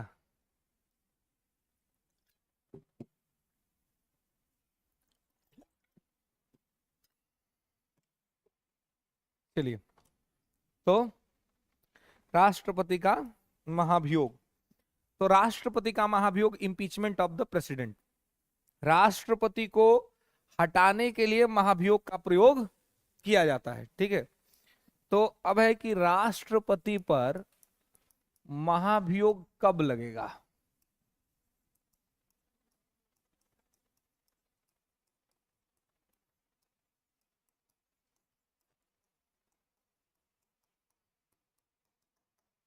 राष्ट्रपति का महाभियोग, देखिए राष्ट्रपति को महाभियोग लगाने का बस एक ही कारण है, एक ही रीजन है, और वो है संविधान का उल्लंघन, वायलेशन ऑफ द कॉन्स्टिट्यूशन। एक ही आधार है, संविधान का उल्लंघन, है ना। यदि राष्ट्रपति का वायलेशन ऑफ द कॉन्स्टिट्यूशन, ठीक है, मिसबिहेवियर यहां नहीं आएगा, मिसबिहेवियर आएगा सुप्रीम कोर्ट में। सुप्रीम कोर्ट के अंदर में अगर उनके जज को हटाना है तो उनको भी इस प्रक्रिया से हटाया जाता है। वहां पे दो कारण होता है, एक इनकैपेसिटी और एक मिसबिहेवियर, दुर्व्यवहार और असक्षमता, ठीक है। यहाँ पर राष्ट्रपति के संबंध में बस एक ही कारण है और वह संविधान का उल्लंघन और कुछ भी नहीं, ठीक है, violation of the Indian constitution, है ना। संविधान का उल्लंघन यदि राष्ट्रपति ने किया है कहीं पर किसी से किसी कारणवश, तो ऐसे में उनको इंपीच किया जा सकता है, ठीक है। अब देखिए, तो कारण है संविधान का उल्लंघन। अब देखिए कि राष्ट्रपति को यहां पे पहले समझ लीजिए कि इनको अगर महाभियोग लगाना है तो संसद के किसी भी सदन से प्रक्रिया शुरू हो सकती है। तो संसद का दो सदन होगा, लोकसभा, राज्यसभा, तो और दोनों जगह पर प्रिजाइडिंग अफसर होता है ना, पीठासीन अधिकारी, ठीक है। लोकसभा में लोकसभा अध्यक्ष, उपाध्यक्ष, राज्यसभा में सभापति और उपसभापति। तो जब महाभियोग लगाना होगा, जब इंपीचमेंट लगाना होगा, तो क्या होगा कि यहां पर अगर पार्टी जो है माने कि जो लोग हैं अगर वो इंपीच करना चाहते हैं तो किसी भी हाउस से शुरू कर सकते हैं। आपसे पूछा सकता है कि राष्ट्रपति का महाभियोग की प्रक्रिया किस सदन से शुरू होता है, तो किसी भी सदन से, या तो लोकसभा शुरू हो सकता है या फिर राज्यसभा शुरू होता है, ये अपनी चॉइस, आप जिससे शुरू कर लीजिए। अब देखिए, लेकिन जहां से शुरू होगा उसके कुल सदस्यों का 1/4, टोटल मेंबर का 1/4, 14 दिन पहले राष्ट्रपति को एक नोटिस भेज देंगे कि हम आपको इंपीच करने जा रहे हैं। जैसे मान लीजिए कि राज्यसभा से प्रस्ताव शुरू करने का काम हो रहा है, तो राज्यसभा का टोटल स्ट्रेंथ है 245, तो 245 का 1/4, ठीक है। अब ये क्या करेंगे, तो ये 1/4 एक प्रपोजल तैयार करेंगे और उसमें ये कारण बताएंगे किस कारण से हम राष्ट्रपति को इंपीच कर रहे हैं, ठीक है। ये कारण वाला लेटर पर 1/4 लोग साइन करेगा, है ना। क्या करेगा, साइन कर देगा। साइन करने से क्या होगा कि लगेगा कि भाई चलिए सीरियस इशू है, तब ना इतना लोग सपोर्ट कर रहे हैं, नहीं तो एक सिंगल आदमी कहने से नहीं लगता है, कम से कम 1/4 लोग को कहना चाहिए। तो वो कहेंगे और कहने के बाद मतलब उनका सिग्नेचर होगा, उनका एक पेपर रेडी होगा और वो पेपर जाएगा प्रिजाइडिंग के पास। अब प्रिजाइडिंग ऑफिसर जो यानी कि पीठासीन अधिकारी ये देखेगा कि जो आरोप लगाया गया है उसके पीछे जो तर्क दिया गया वो तर्क है कि नहीं काफी, ये अपने स्तर पर देखेगा। अगर इसको लगेगा कि लगाया गया दिया गया तर्क ठीक नहीं है, ये खुदे खारिज कर दे, कह देगा कि इट्स नॉट एक्सेप्टेबल, है ना, ये एक्सेप्ट नहीं करेगा, खारिज कर देगा। जैसे कि 2018 में एक बार मैटर हुआ था, अभी तक राष्ट्रपति के संबंध में तो कभी नहीं हुआ है, लेकिन 2018 में सुप्रीम कोर्ट के जज थे दीपक मिश्रा। तो दीपक मिश्रा को हटाने के लिए ऑपोजिशन ने एक प्रपोजल लाया इसी प्रकार से, ठीक है। तो उस समय देश के उपराष्ट्रपति हुआ करते थे वेंकैया नायडू, है ना। तो वेंकैया नायडू ने देखा कि इन्होंने क्या कॉजेज दिए हैं, तो कॉजेज जो दिया था उसके बाद जो उन्होंने डिस्क्रिप्शन में जो लिखा था, जो कारण लिखे थे उसमें उन्होंने बताया, और कि हर कारण के अंदर लिखा हुआ था कि मे बी, है ना, जो भी कॉज लिखा हुआ था उसके बाद लिखा हुआ था मे बी, है ना, या आई थिंक। तो मतलब ऐसे ही लाइन शुरू हो रहे थे कि मे बी या आई थिंक। तो उन्होंने कहा कि यार ये मे बी और आई थिंक का मतलब क्या है, ऐसा होता है, हो सकता है, ऐसा लगता है। तो केवल लगने पर या होने पर कि मतलब हमको ऐसा लग रहा है, हमको ऐसा फील आ रहा है, तो फील आने से थोड़ा ना किसी को हम इंपीच कर देंगे।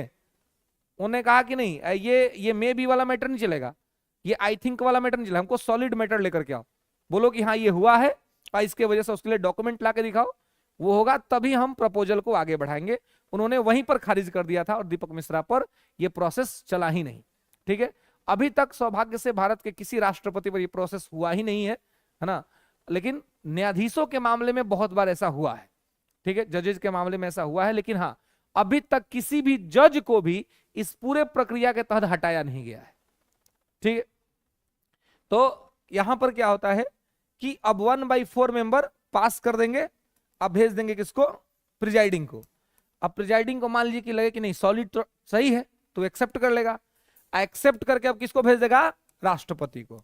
राष्ट्रपति को इस बात की सूचना चली जाएगी कि साहब आपको हटाने के लिए पार्लियामेंट तैयारी कर रही है, तो 14 दिन पहले उनको लेटर चल जाएगा। लेटर वो देखेंगे, लेटर पे 1/4 मेंबर का साइन होगा।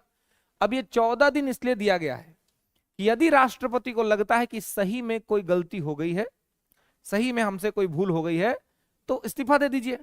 इस्तीफा देने से फायदा ये होगा कि सदन के अंदर में बेइज्जती नहीं होगी, है ना। आप पूरा ये नहीं होगा, आप रिजाइन कर दीजिए। और यदि आपने नहीं किया है तो ठीक है, आप एविडेंस कलेक्ट कीजिए, आप अपने सफाई के लिए अपना डॉक्यूमेंट रेडी कर दीजिए। तो 14 दिन का आपको समय मिलता है कि या तो आप रिजाइन कर दीजिए, और अगर आपको लगता है कि नहीं आप सही हैं, तो आप अपना पक्ष रखने के लिए अपनी तैयारी कर लीजिए। 14 दिन में अपना सारा डॉक्यूमेंट इकट्ठा कर लीजिए और बताइए कि हम पर जो आरोप लगा है वो ठीक नहीं है। जब 14 दिन खत्म हो जाएगा, जो हाउस ने भेजा है इसका 14 दिन खत्म हो जाएगा और राष्ट्रपति इस्तीफा नहीं दिए रहेंगे, तब ये हाउस क्या करेगी, अपने टोटल नंबर का 2/3 बहुमत से प्रस्ताव को पास कर देगी। 2/3 से। दूसरा बार में किससे करेगी, 2/3 मेजोरिटी से। जब नोटिस भेजेगी तो 1/4 मेंबर का साइन होगा, 1/4 मेंबर सपोर्ट करेंगे। आज जब प्रपोजल पास होगा इस हाउस से, जो हाउस नोटिस भेजेगा वही हाउस पहले करेगा प्रपोजल पास। 14 दिन बीत जाएगा और देखा कि राष्ट्रपति अभी इस्तीफा नहीं दी, इसका मतलब कि राष्ट्रपति हटेंगे नहीं, तो हम क्या करते हैं, हम इनको हटाने के लिए प्रपोजल पास करते हैं। तो ये अपने 2/3 बहुमत से प्रस्ताव को पास कर देगा। यहां पर क्लियर है, यहां पास कर देगा। अब जब यहां पास कर देगा तब ये प्रपोजल कहां आएगा, अब आएगा लोकसभा। अब मान लीजिए कि यही सब काम लोकसभा से शुरू हुआ रहता, तो अब कहां जाता, राज्यसभा। ठीक है, तो अब लोकसभा आएगा। अब लोकसभा क्या करेगा कि सबसे पहले राष्ट्रपति को कहेगा कि काम करिए, आप आइए, आप आकर के सदन के सामने अपना पक्ष रखिए।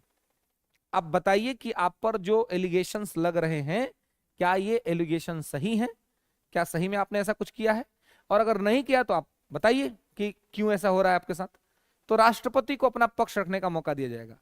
अब इसमें या तो राष्ट्रपति स्वयं आ सकते हैं या राष्ट्रपति अपने किसी रिप्रेजेंटेटिव को भेज सकते हैं, ये उनकी चॉइस है, वो खुद आकर के अपना बात बताएं या फिर किसी को भेज दे। अब वो आएंगे, अपना बात बता लेंगे। इसके बाद लोकसभा क्या करेगी, एक इंक्वायरी कमेटी बनाएगी। इस इंक्वायरी कमेटी में 3 लोगों को रखा जाएगा, जिसमें एक सुप्रीम कोर्ट से कोई जज हो जाएंगे, सीनियर जज, और एक सत्ता पक्ष का एक आदमी हो जाएगा और एक विपक्ष का आदमी हो जाएगा। तो 3 लोग रहेंगे कम से कम। और तीनों को कहेगी ये लोकसभा के काम करिए, आप इन पर लगाए गए आरोप का जांच करिए और जांच करके हमको 2-3 दिन के अंदर में रिपोर्ट सबमिट कर दीजिए कि क्या है। क्योंकि अगर इंपीचमेंट लगेगा तो जिस सेशन में इंपीचमेंट शुरू हुआ है उसी सेशन में इसको कंप्लीट करना होगा। अगर उसी सेशन में कंप्लीट नहीं हुआ तो फिर आप अगला सेशन में जहां से छूटा है वहां से नहीं होगा, फिर 0 से स्टार्ट करना पड़ेगा। जैसे कैसे पीटी पास किए तो उसी साल इंटरव्यू पास करना पड़ेगा, तभी जाके फाइनल सेलेक्ट होंगे, है ना। पीटी पास कर लिए, अब मेंस में मैटर फंस गया तो क्या होगा, अब फिर आपको पीटी पास करना पड़ेगा। तो ठीक है, आप एक ही सेशन में प्रपोजल आपका पूरा कंप्लीट होना चाहिए, है ना। तो इसलिए ज्यादा टाइम कमिटी को दिया नहीं जाएगा, 2-3 दिन का टाइम दिया जाएगा कि भाई आप हमको जांच करके बताइए। कमिटी जांच करेगी। अब सब कुछ डिपेंड करेगा कमिटी के रिपोर्ट पर। अगर रिपोर्ट में कमिटी ये मान लेती है कि लगाया गया आरोप सही है और राष्ट्रपति ने ऐसा अपराध किया है या ये गलत काम किया है, तो अब ऐसे में क्या होगा कि लोकसभा भी अपने टोटल स्ट्रेंथ के 2/3 मेजोरिटी से प्रपोजल पास कर देगी, और जैसे ही प्रपोजल पास करेगी ऐसे ही राष्ट्रपति का, मतलब उसी time at the same time राष्ट्रपति का पोस्ट वैकेंट मान लिया जाएगा और तत्काल प्रभाव से उपराष्ट्रपति राष्ट्रपति का पदभार संभाल लेगा। लेकिन यदि रिपोर्ट में यह आता है कि लगाया गया आरोप निराधार है, गलत है, राष्ट्रपति ने ऐसा कुछ भी नहीं किया है, इंटेंशनली ऐसा कुछ किया गया या कुछ दिक्कतें हुई हैं जिसके वजह से ये चीजें हुई हैं, तो ऐसे में फिर ये हाउस क्या कर देगा कि हम ये इंपीचमेंट के प्रोसेस को वापस लेते हैं और राष्ट्रपति पर इंपीचमेंट कंटिन्यू नहीं किया जाएगा। क्लियर है। तो ये यहां पर अंतिम रूप से सब कुछ डिपेंड करेगा रिपोर्ट पर कि रिपोर्ट क्या आता है। अगर रिपोर्ट आ गया कि हाँ इन्होंने गलत किया है तो इंपीचमेंट का प्रोसेस कंप्लीट हो जाएगा, 2/3 मेजोरिटी से पास कर देंगे। और अगर आया कि नहीं इन्होंने ऐसा नहीं किया है तो फिर ये प्रोसेस वहीं पे खत्म हो जाएगा और राष्ट्रपति पर महाभियोग नहीं चलेगा। क्लियर है? अभी तक के भारत के किसी भी राष्ट्रपति पर ऐसा नहीं हुआ है, किसी के साथ भी ऐसा नहीं किया गया है। सेशन का मतलब उस सत्र से है, सत्र से कोई ईयर वियर नहीं। सुप्रीम कोर्ट का सीनियर मोस्ट जज, एक सत्ता पार्टी से कोई और एक विपक्ष से कोई।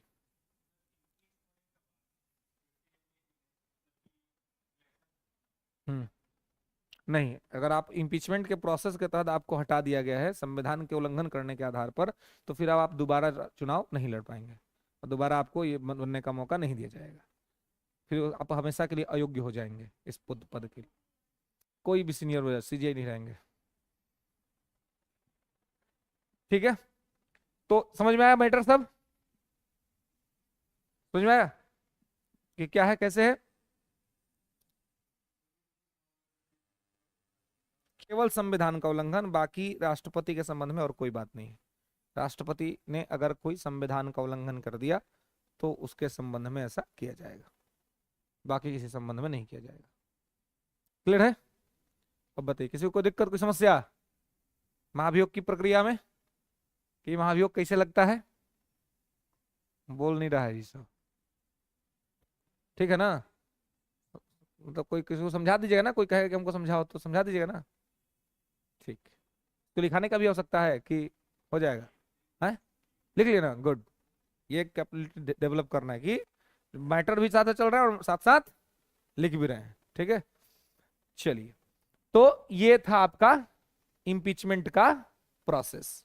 ठीक है, कि किस तरीके से आपको ये करना है। ठीक है, 61 में किसी को दिक्कत नहीं है, कोई समस्या नहीं है? चलिए आइए, तो अब आइए आर्टिकल 62। और एक बात ध्यान रखेंगे कि महाभियोग शब्द का प्रयोग केवल और केवल आर्टिकल 61 में ही है, बाकी और कहीं नहीं है। लेकिन ऐसा ही मिलता जुलता प्रयोग किया जाता है अन्य संवैधानिक पद पे बैठे हुए लोगों को हटाने के लिए भी। जैसे कि आपको सुप्रीम कोर्ट के जज को हटाना हो, हाई कोर्ट के जज को हटाना हो, कैग को हटाना हो, इलेक्शन कमिश्नर को हटाना हो, तो ये लोग को हटाना है तो यही प्रोसेस करना पड़ेगा। लेकिन यहां पर भी वर्ड यूज कर दिया जाता है महाभियोग, लेकिन ये ठीक वर्ड नहीं है। महाभियोग शब्द केवल और केवल राष्ट्रपति के संबंध में, बाकियों के लिए जो वर्ड यूज किया जाता है उसका नाम है संसदीय प्रक्रिया, पार्लियामेंट्री प्रोसेस। अगर हम कैसे हटाएंगे सुप्रीम कोर्ट के देखो तो संसदीय प्रक्रिया के तहत, क्योंकि महाभियोग शब्द कहीं नहीं लिखा है, लेकिन प्रोसेस सेम होने की वजह से लोग कह देते हैं कि महाभियोग करके हटाया जाएगा, लेकिन उनके लिए महाभियोग शब्द नहीं लिखा हुआ है, उनके लिए लिखा हुआ है संसदीय प्रक्रिया।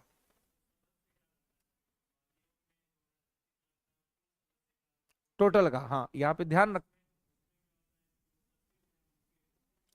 हाँ, और यहाँ पे एक चीज आप टोटल में, हाँ जो उपस्थित हैं वो, और ये भी ध्यान रखना है कि निर्वाचन के प्रक्रिया में मनोनीत लोग भाग नहीं लेते थे, लेकिन हटाने की प्रक्रिया में मनोनीत लोग भाग लेंगे, है ना? ध्यान रखें कि nominated member not participated in election process but removal process participated, है ना? ये हटाने की प्रक्रिया में भाग लेंगे। ये लिखना चाहे तो नोट कर लिख सकते हैं कि मनोनीत सदस्य राष्ट्रपति के निर्वाचन प्रक्रिया में भाग नहीं लेते हैं, लेकिन हटाने की प्रक्रिया में भाग लेते हैं। और एक और बात, राज्यों के विधानसभा के सदस्य राष्ट्रपति के चुनने में भाग लेते हैं, विधायक, लेकिन हटाने में विधायक भाग नहीं लेते हैं, क्योंकि केवल संसद में प्रोसेस हो रहा है, तो एमएलए को मौका नहीं मिलता है। जबकि एमएलए निर्वाचन की प्रक्रिया में होते हैं, लेकिन रिमूवल की प्रक्रिया में नहीं होते हैं विधायक लोग।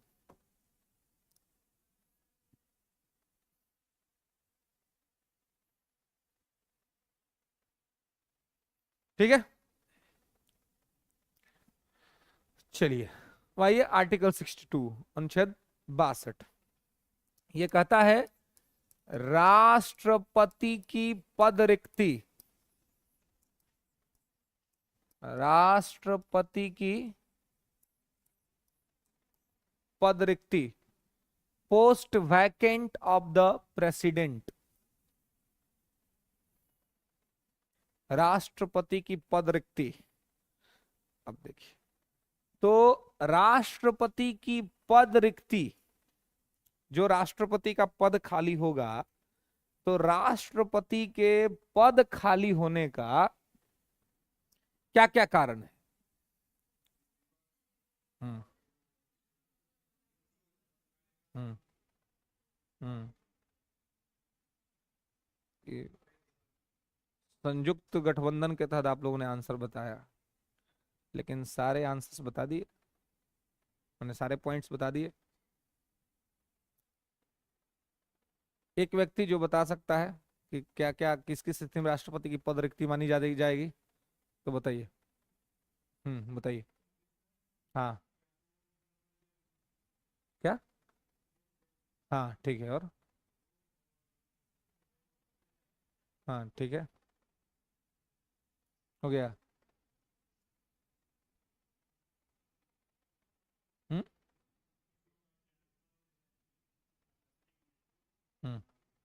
हम्म और?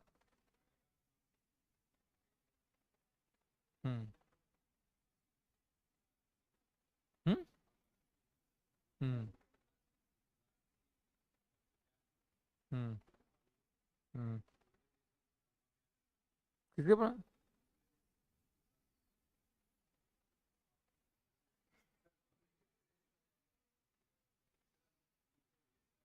ई लिखे हो? हमारो बदनाम कराएगा का तुम जी? दूसरे से प्रभाव में आए ना, 62 में लिखा दिए कहीं पर। एगो एग्जाम दे रहा था, समझे, अंदर में। अब एक से एक सब रहता है, बाहुबली सब ना।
सिचुएशन जो है सो आपको बताया गया है, 5 सिचुएशन की, 5 स्थिति में आपका पद रिक्त हो सकता है ना?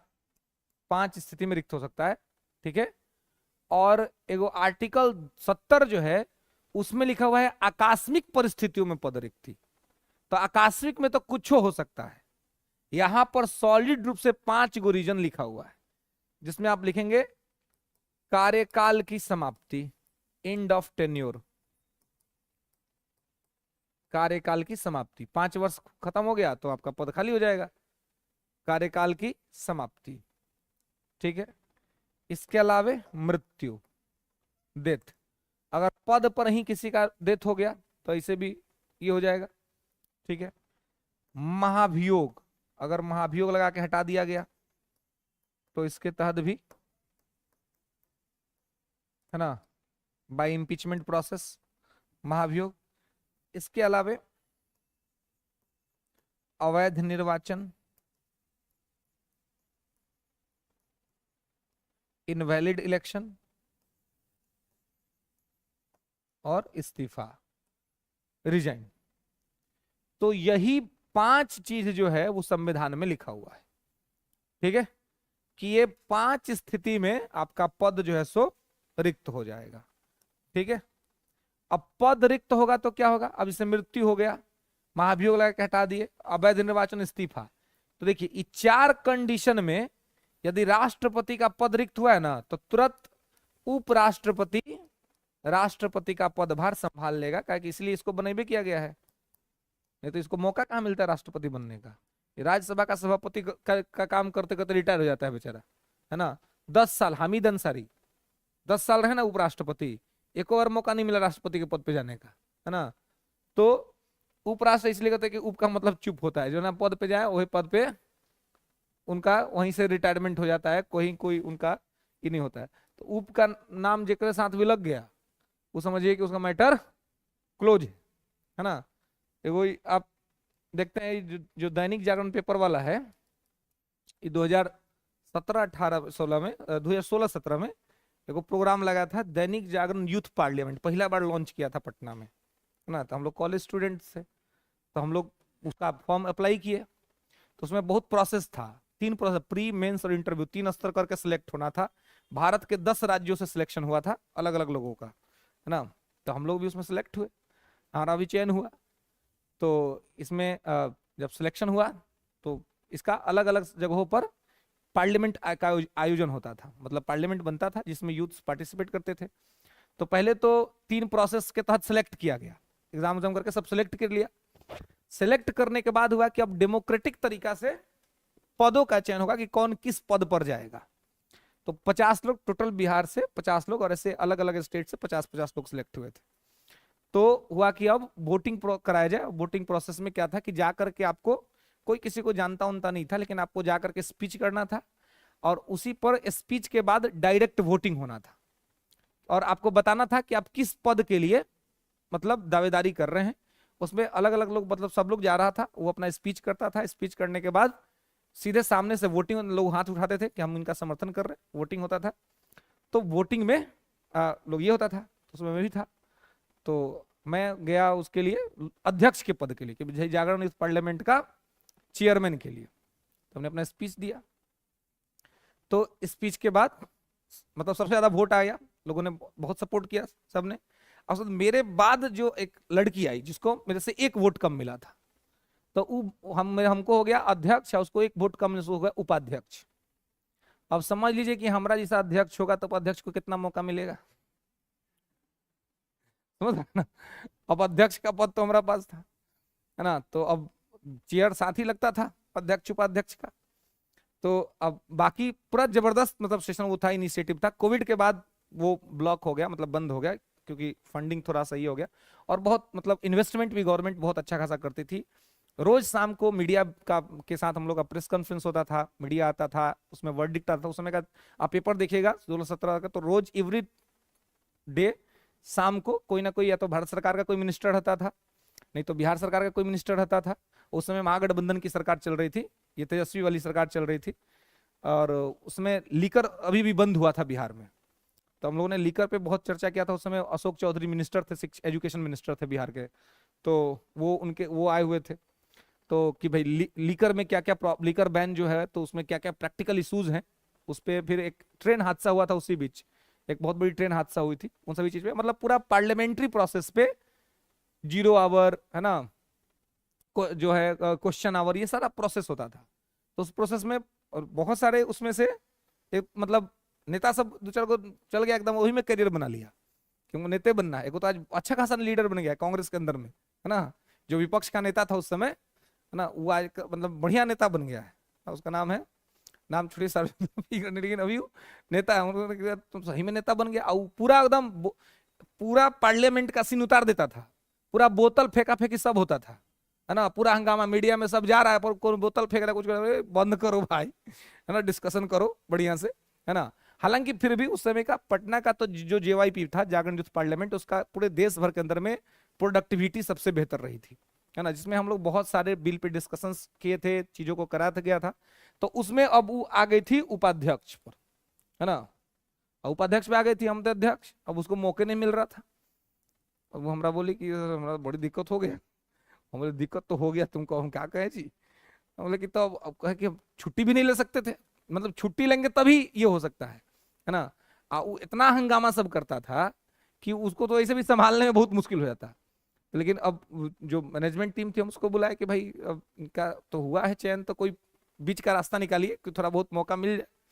तो बोला कि अब आपको क्या करना पड़ेगा, आपको थोड़ा सा हेल्थ का इशू बनाना पड़ेगा, अपने को लेटर लिखिए हम लोग को कि भाई अध्यक्ष का जो है वो हेल्थ थोड़ा गड़बड़ है, तो 2 घंटा के लिए आप थोड़ा सा रेस्ट में चल जाइए, आप जाइए रेस्ट करिए बढ़िया। सुविधा इतना बेहतरीन देता था, मतलब पटना के बेहतरीन होटल्स में सारे प्रबंधन होते थे, है ना। और वहां पे सारा सारा खर्चा गवर्नमेंट का होता था सभी तरह कि आप जाइए रिलैक्स करिए, 2 घंटा ही संभालेगी। 2 घंटा बेचारी 1.5 घंटा में कह दी कि भाई हमारा से ना होगा। लेकिन वो सब इतना बहस करता था, मतलब नहीं था कि दिमाग में घुस गया था कि हमको विपक्ष है तो हमको विपक्ष वाला काम करना है। कैसे अभी देश का विपक्ष कर रहा है, आ सत्ता पक्ष वाला को अपना सत्ता पक्ष का काम करना है ना। अब पिछले ही वर्ष 24 पिछले वर्ष को अगर कोई इसमें से होगा, सिविल सर्विस डे का जो अवसर था, तो ये संस्था उधर उस इंस्टीट्यूट में चलती थी, मतलब वहां उस बिल्डिंग के अंदर में। तो एक बनाया गया था यहाँ पर सैडो पार्लियामेंट। सैडो पार्लियामेंट का ऑर्गेनाइजेशन होता है इसी संस्था के द्वारा, है ना। तो सैडो पार्लियामेंट में हमको सब बना दिया प्रधानमंत्री। और रजनीश सर, आप लोग देखे अभी जो इनका बीपीएससी में हुआ है, रजनीश सर ज्योग्राफी वाले अभी नहीं आ रहे हैं, ट्रेनिंग में है, तो उनको बना दिया सब विपक्ष का नेता। यहाँ का संस्था का बात बता रहे ये पिछला साल का बात है। अब पूरा एकदम यूट्यूब पे होगा पूरा मैटर सब, है ना। अब पूरा जबरदस्त एकदम उस समय होता था यूपी में पूरा एनकाउंटर, हमको बना दिया सब प्राइम मिनिस्टर के, अब आपको डिफेंड करना है सब चीज को, है ना। ये लोग बन गया विपक्ष, अभी लोग पूरा सवाल दगले हैं, आप इनकाउंटर करवा रहे हैं यार, हम नहीं करवा रहे यार, है ना। तो फिर हमने भी कहा कि अच्छा तो इनकाउंटर हो रहा है तो ठीक है, जो भी व्यवस्था के खिलाफ जाएगा उसको तो व्यवस्था में रखने के लिए चीजें होंगी। मतलब कुछ देखिए एक्टिविटीज से क्या होता है कि आप प्रैक्टिकल अंडरस्टैंडिंग होता है। जैसे पॉलिटी मेरे लिए और प्रैक्टिकल क्यों हो जाता है, क्योंकि एक तो मैंने खुद पढ़ा इसको और इसको जिया है। जेवाईपी के साथ काम करते वक्त पूरा पार्लियामेंट्री प्रोसेस को, जो कोरम डेकोरम होता है, जिस सिस्टम से पार्लियामेंट काम करता है ना, उन्होंने अपना एक कोड ऑफ कंडक्ट दिया हुआ था कि ऐसे ऐसे पार्लियामेंट में काम होता है, सेम उस प्रोसेस पे आपको करना है। तो उस प्रोसेस पे सारा काम हुआ था। तो उस प्रोसेस पे सारा काम होने से क्या होता है कि एक प्रैक्टिकल अंडरस्टैंडिंग भी रहती है, माने किताबी ज्ञान के अलावे जो एक बारीक चीजें जो है कि पार्लियामेंट में कैसे काम होता है, पार्लियामेंट में सत्ता पक्ष किस साइड बैठेगा, विपक्ष किस साइड बैठेगा, अध्यक्ष की वास्तविक भूमिका क्या होगी, अध्यक्ष कितना किसको मौका दे सकता है नहीं दे सकता, ये एक अपना एक प्रैक्टिकल अंडरस्टैंडिंग का भी पार्ट होता है। और वो इसीलिए बनाया गया था ताकि देश के युवाओं को संसदीय व्यवस्था का व्यवहारिक ज्ञान दिया जाए। और ये वास्तविक बात है कि बाहर रह करके हम लोग सरकार को क्रिटिसाइज करना बहुत आसान है, लेकिन वहां पर काम मिलता था कि आपको बिल का ड्राफ्टिंग करना, आपको विधेयक बनाना है। हालत खराब हो जाता था एक विधेयक बनाने पर, और फिर विधेयक में आपको कमियां निकालनी है, उसमें अच्छाइयों को डालना है, फिर उस पर आपको डिस्कशन कराना है। मतलब इतना टफ प्रोसेस होता था कि मतलब कि भाई सरकार के अंदर में भी जो लोग कर रहे हैं ना, उनके लिए बहुत आसान काम नहीं है। लेकिन उनके लिए वही एक अच्छा बात होता है कि उनके पास आईएएस लोग हैं, है ना। जो आईएएस यूपीएससी सिलेक्ट हो गया तो उनका यही काम है, वही लोग सब ड्राफ्ट बना करके देते हैं। हर लोकसभा का अपना सचिवालय है, राज्यसभा का अपना सचिवालय है, दोनों सचिवालय का सीनियर व्यक्ति कौन है, वहां का आईएएस है। तो आईएएस का ही काम है सारा ड्राफ्ट करके सारा ये करके देता है। सरकार से कोई भी सवाल पूछा जाता है तो सरकार क्या करती है, तुरंत उसको भेज देती है विभाग को, विभाग का मंत्री जो है उसको भेज देता है अपने सीनियर आईएएस ऑफिसर को, सीनियर आईएएस ऑफिसर अपना तुरंत अपने नीचे वाले को कहता है कि भाई इस काम को डाटा निकाल के दो, है ना, कि कौन काम कितना हुआ नहीं हुआ है, तुरंत डाटा निकाल के फिर मंत्री को देता है। अब मंत्री आकर के सदन में अपना प्रतिक्रिया, मंत्री लोग जब जवाब देता है तो व्हाइट पेपर हाथ में रहता है, उस सारा व्हाइट पेपर जो है वो डाटा रहता है, और डाटा अधिकारी कलेक्ट करता है, इन लोगों को जाके खाली पढ़ देना रहता है ना। उधर से पूछ देता है, विपक्ष पूछ देता है, अधिकारी जाकर के अपना पढ़ देते हैं, यही काम वहां का उनका वहां पे रह जाता है। तो उपराष्ट्रपति चूंकि अब उप है तो इनको काम करने का जनरली मौके नहीं मिलता है, राष्ट्रपति अगर है तो क्या काम करेंगे। तो देखिए इस 4 कंडीशन में आपको ध्यान रखना है। मृत्यु अगर हो गया तो पद खाली हो गया, महाभियोग लगा दिया तो पद खाली हो गया, अवैध निर्वाचन हो गया तो भी पद खाली हो गया, इस्तीफा दे दिया तो भी पद खाली हो गया। तो इन 4 ही कंडीशन में यदि राष्ट्रपति का पद खाली होगा तो उपराष्ट्रपति पद संभालेगा, अन्यथा और किसी कंडीशन में नहीं। क्लियर है, समझ रहे? हाँ, तो वो तब होगा जब उपराष्ट्रपति भी नहीं रहा। जैसे कि ये 1969 में जो हुआ था, 1969 में एम हिदायतुल्लाह सुप्रीम कोर्ट के चीफ जस्टिस थे और वो राष्ट्रपति बनने का उनको मौका मिला था। इसका कारण ये था, मैंने पीछे भी आप लोगों को चर्चा किया इस बात का, कि इसलिए क्योंकि तत्कालीन राष्ट्रपति जाकिर हुसैन की डेथ हो गई और जाकिर हुसैन की डेथ होने के बाद बीबी गिरी उपराष्ट्रपति थे, उन्होंने इस्तीफा दे दिया राष्ट्रपति का चुनाव लड़ने के लिए। तो एक ही टाइम पर राष्ट्रपति और उपराष्ट्रपति दोनों का पद खाली हो गया था। इस वजह से उस समय के सीजेआई को राष्ट्रपति बनने का काम मिला था। समझ बात? तो ये चार ही कंडीशन में। कार्यकाल की समाप्ति से एंड ऑफ टेन्योर, 5 साल पूरा हो गया, तो ऐसे में राष्ट्रपति नहीं हट जाएगा तुरंत। अब अगर नया राष्ट्रपति चुना गया है तो आ जाएगा, तो पद खाली नहीं हुआ। लेकिन मान लीजिए किसी कारणवश कोई बीमारी, जैसे कोरोना वोरोना इस तरह का कोई बहुत घातक चीज चल गया, चाहे कुछ कांड हो गया देश के अंदर में, ऐसे में चुनाव कराने का माहौल नहीं है, तो अधिक कार्यकाल समाप्त हुआ है और नया राष्ट्रपति अभी चुना नहीं गया है, तो इस बीच उपराष्ट्रपति राष्ट्रपति नहीं बनेगा। वही राष्ट्रपति, पुराना राष्ट्रपति तब तक कंटिन्यू करेगा जब तक कि नया राष्ट्रपति न चुन लिया जाए। क्लियर है?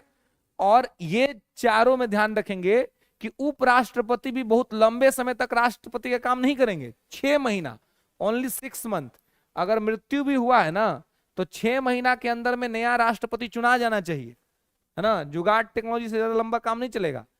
6 महीने के अंदर में नया राष्ट्रपति चुना जाना चाहिए, तभी जाकर के यहां पे चीजें ये हो पाएंगी। क्लियर है? अब बताइए, किसी को दिक्कत, कोई समस्या? नहीं, बिल्कुल नहीं करता है, ये पॉजिटिव है। क्योंकि सेंटर में उस बड़े पद पर 2 लोग अगर डायरेक्ट चुन करके आएंगे तो शक्तियों को लेकर के आपस में कंट्रडिक्शन हो जाएगा। तो राष्ट्रपति इतना बड़ा पद है, डायरेक्ट चुन के आ जाएगा तो प्रधानमंत्री की बात सुनेगा? वो कहेगा कि भाई हम भी तो जनता के तो चुन के आए हैं। अड़ंगा डालेगा, डिस्टर्ब करेगा, वो भी अपनी बातों को रखेगा। लेकिन अभी क्या है कि एक है कि आप इनडायरेक्ट इलेक्ट होकर के आए हैं, एक है कि डायरेक्ट जनता के बीच से चुन करके आ रहा है, या जनता के बीच से चुने हुए लोग सीधे तौर पे उसको अपना नेता मान रहे हैं। तो इसलिए उसको वास्तविक शक्ति दी गई है। और चूंकि व्यवस्था ही हमने लिया है संसदीय, तो संसदीय व्यवस्था का फीचर ही है कि यहाँ पे शासन का 2 प्रमुख होगा, एगो नाम मात्र का, एगो वास्तविक। तो नाम मात्र का जो होगा वो राष्ट्रपति और वास्तविक। तो नाम मात्र के प्रमुख को डायरेक्ट इलेक्शन से लाने का कोई आवश्यकता नहीं है। अगर वो लाएंगे तो ये आपके लिए संकट ही उत्पन्न कर सकता है, ये फायदा नहीं करेगा। समझ में बात? चलिए, तो यहां तक किसी को दिक्कत, कोई समस्या? चलिए, तो आज के लिए बस इतना ही। नेक्स्ट क्लास में वो उपराष्ट्रपति देखेंगे, ठीक है। यानी उससे पहले इनके बहुत सारे फंक्शन है, उस फंक्शन को देखेंगे, ठीक है।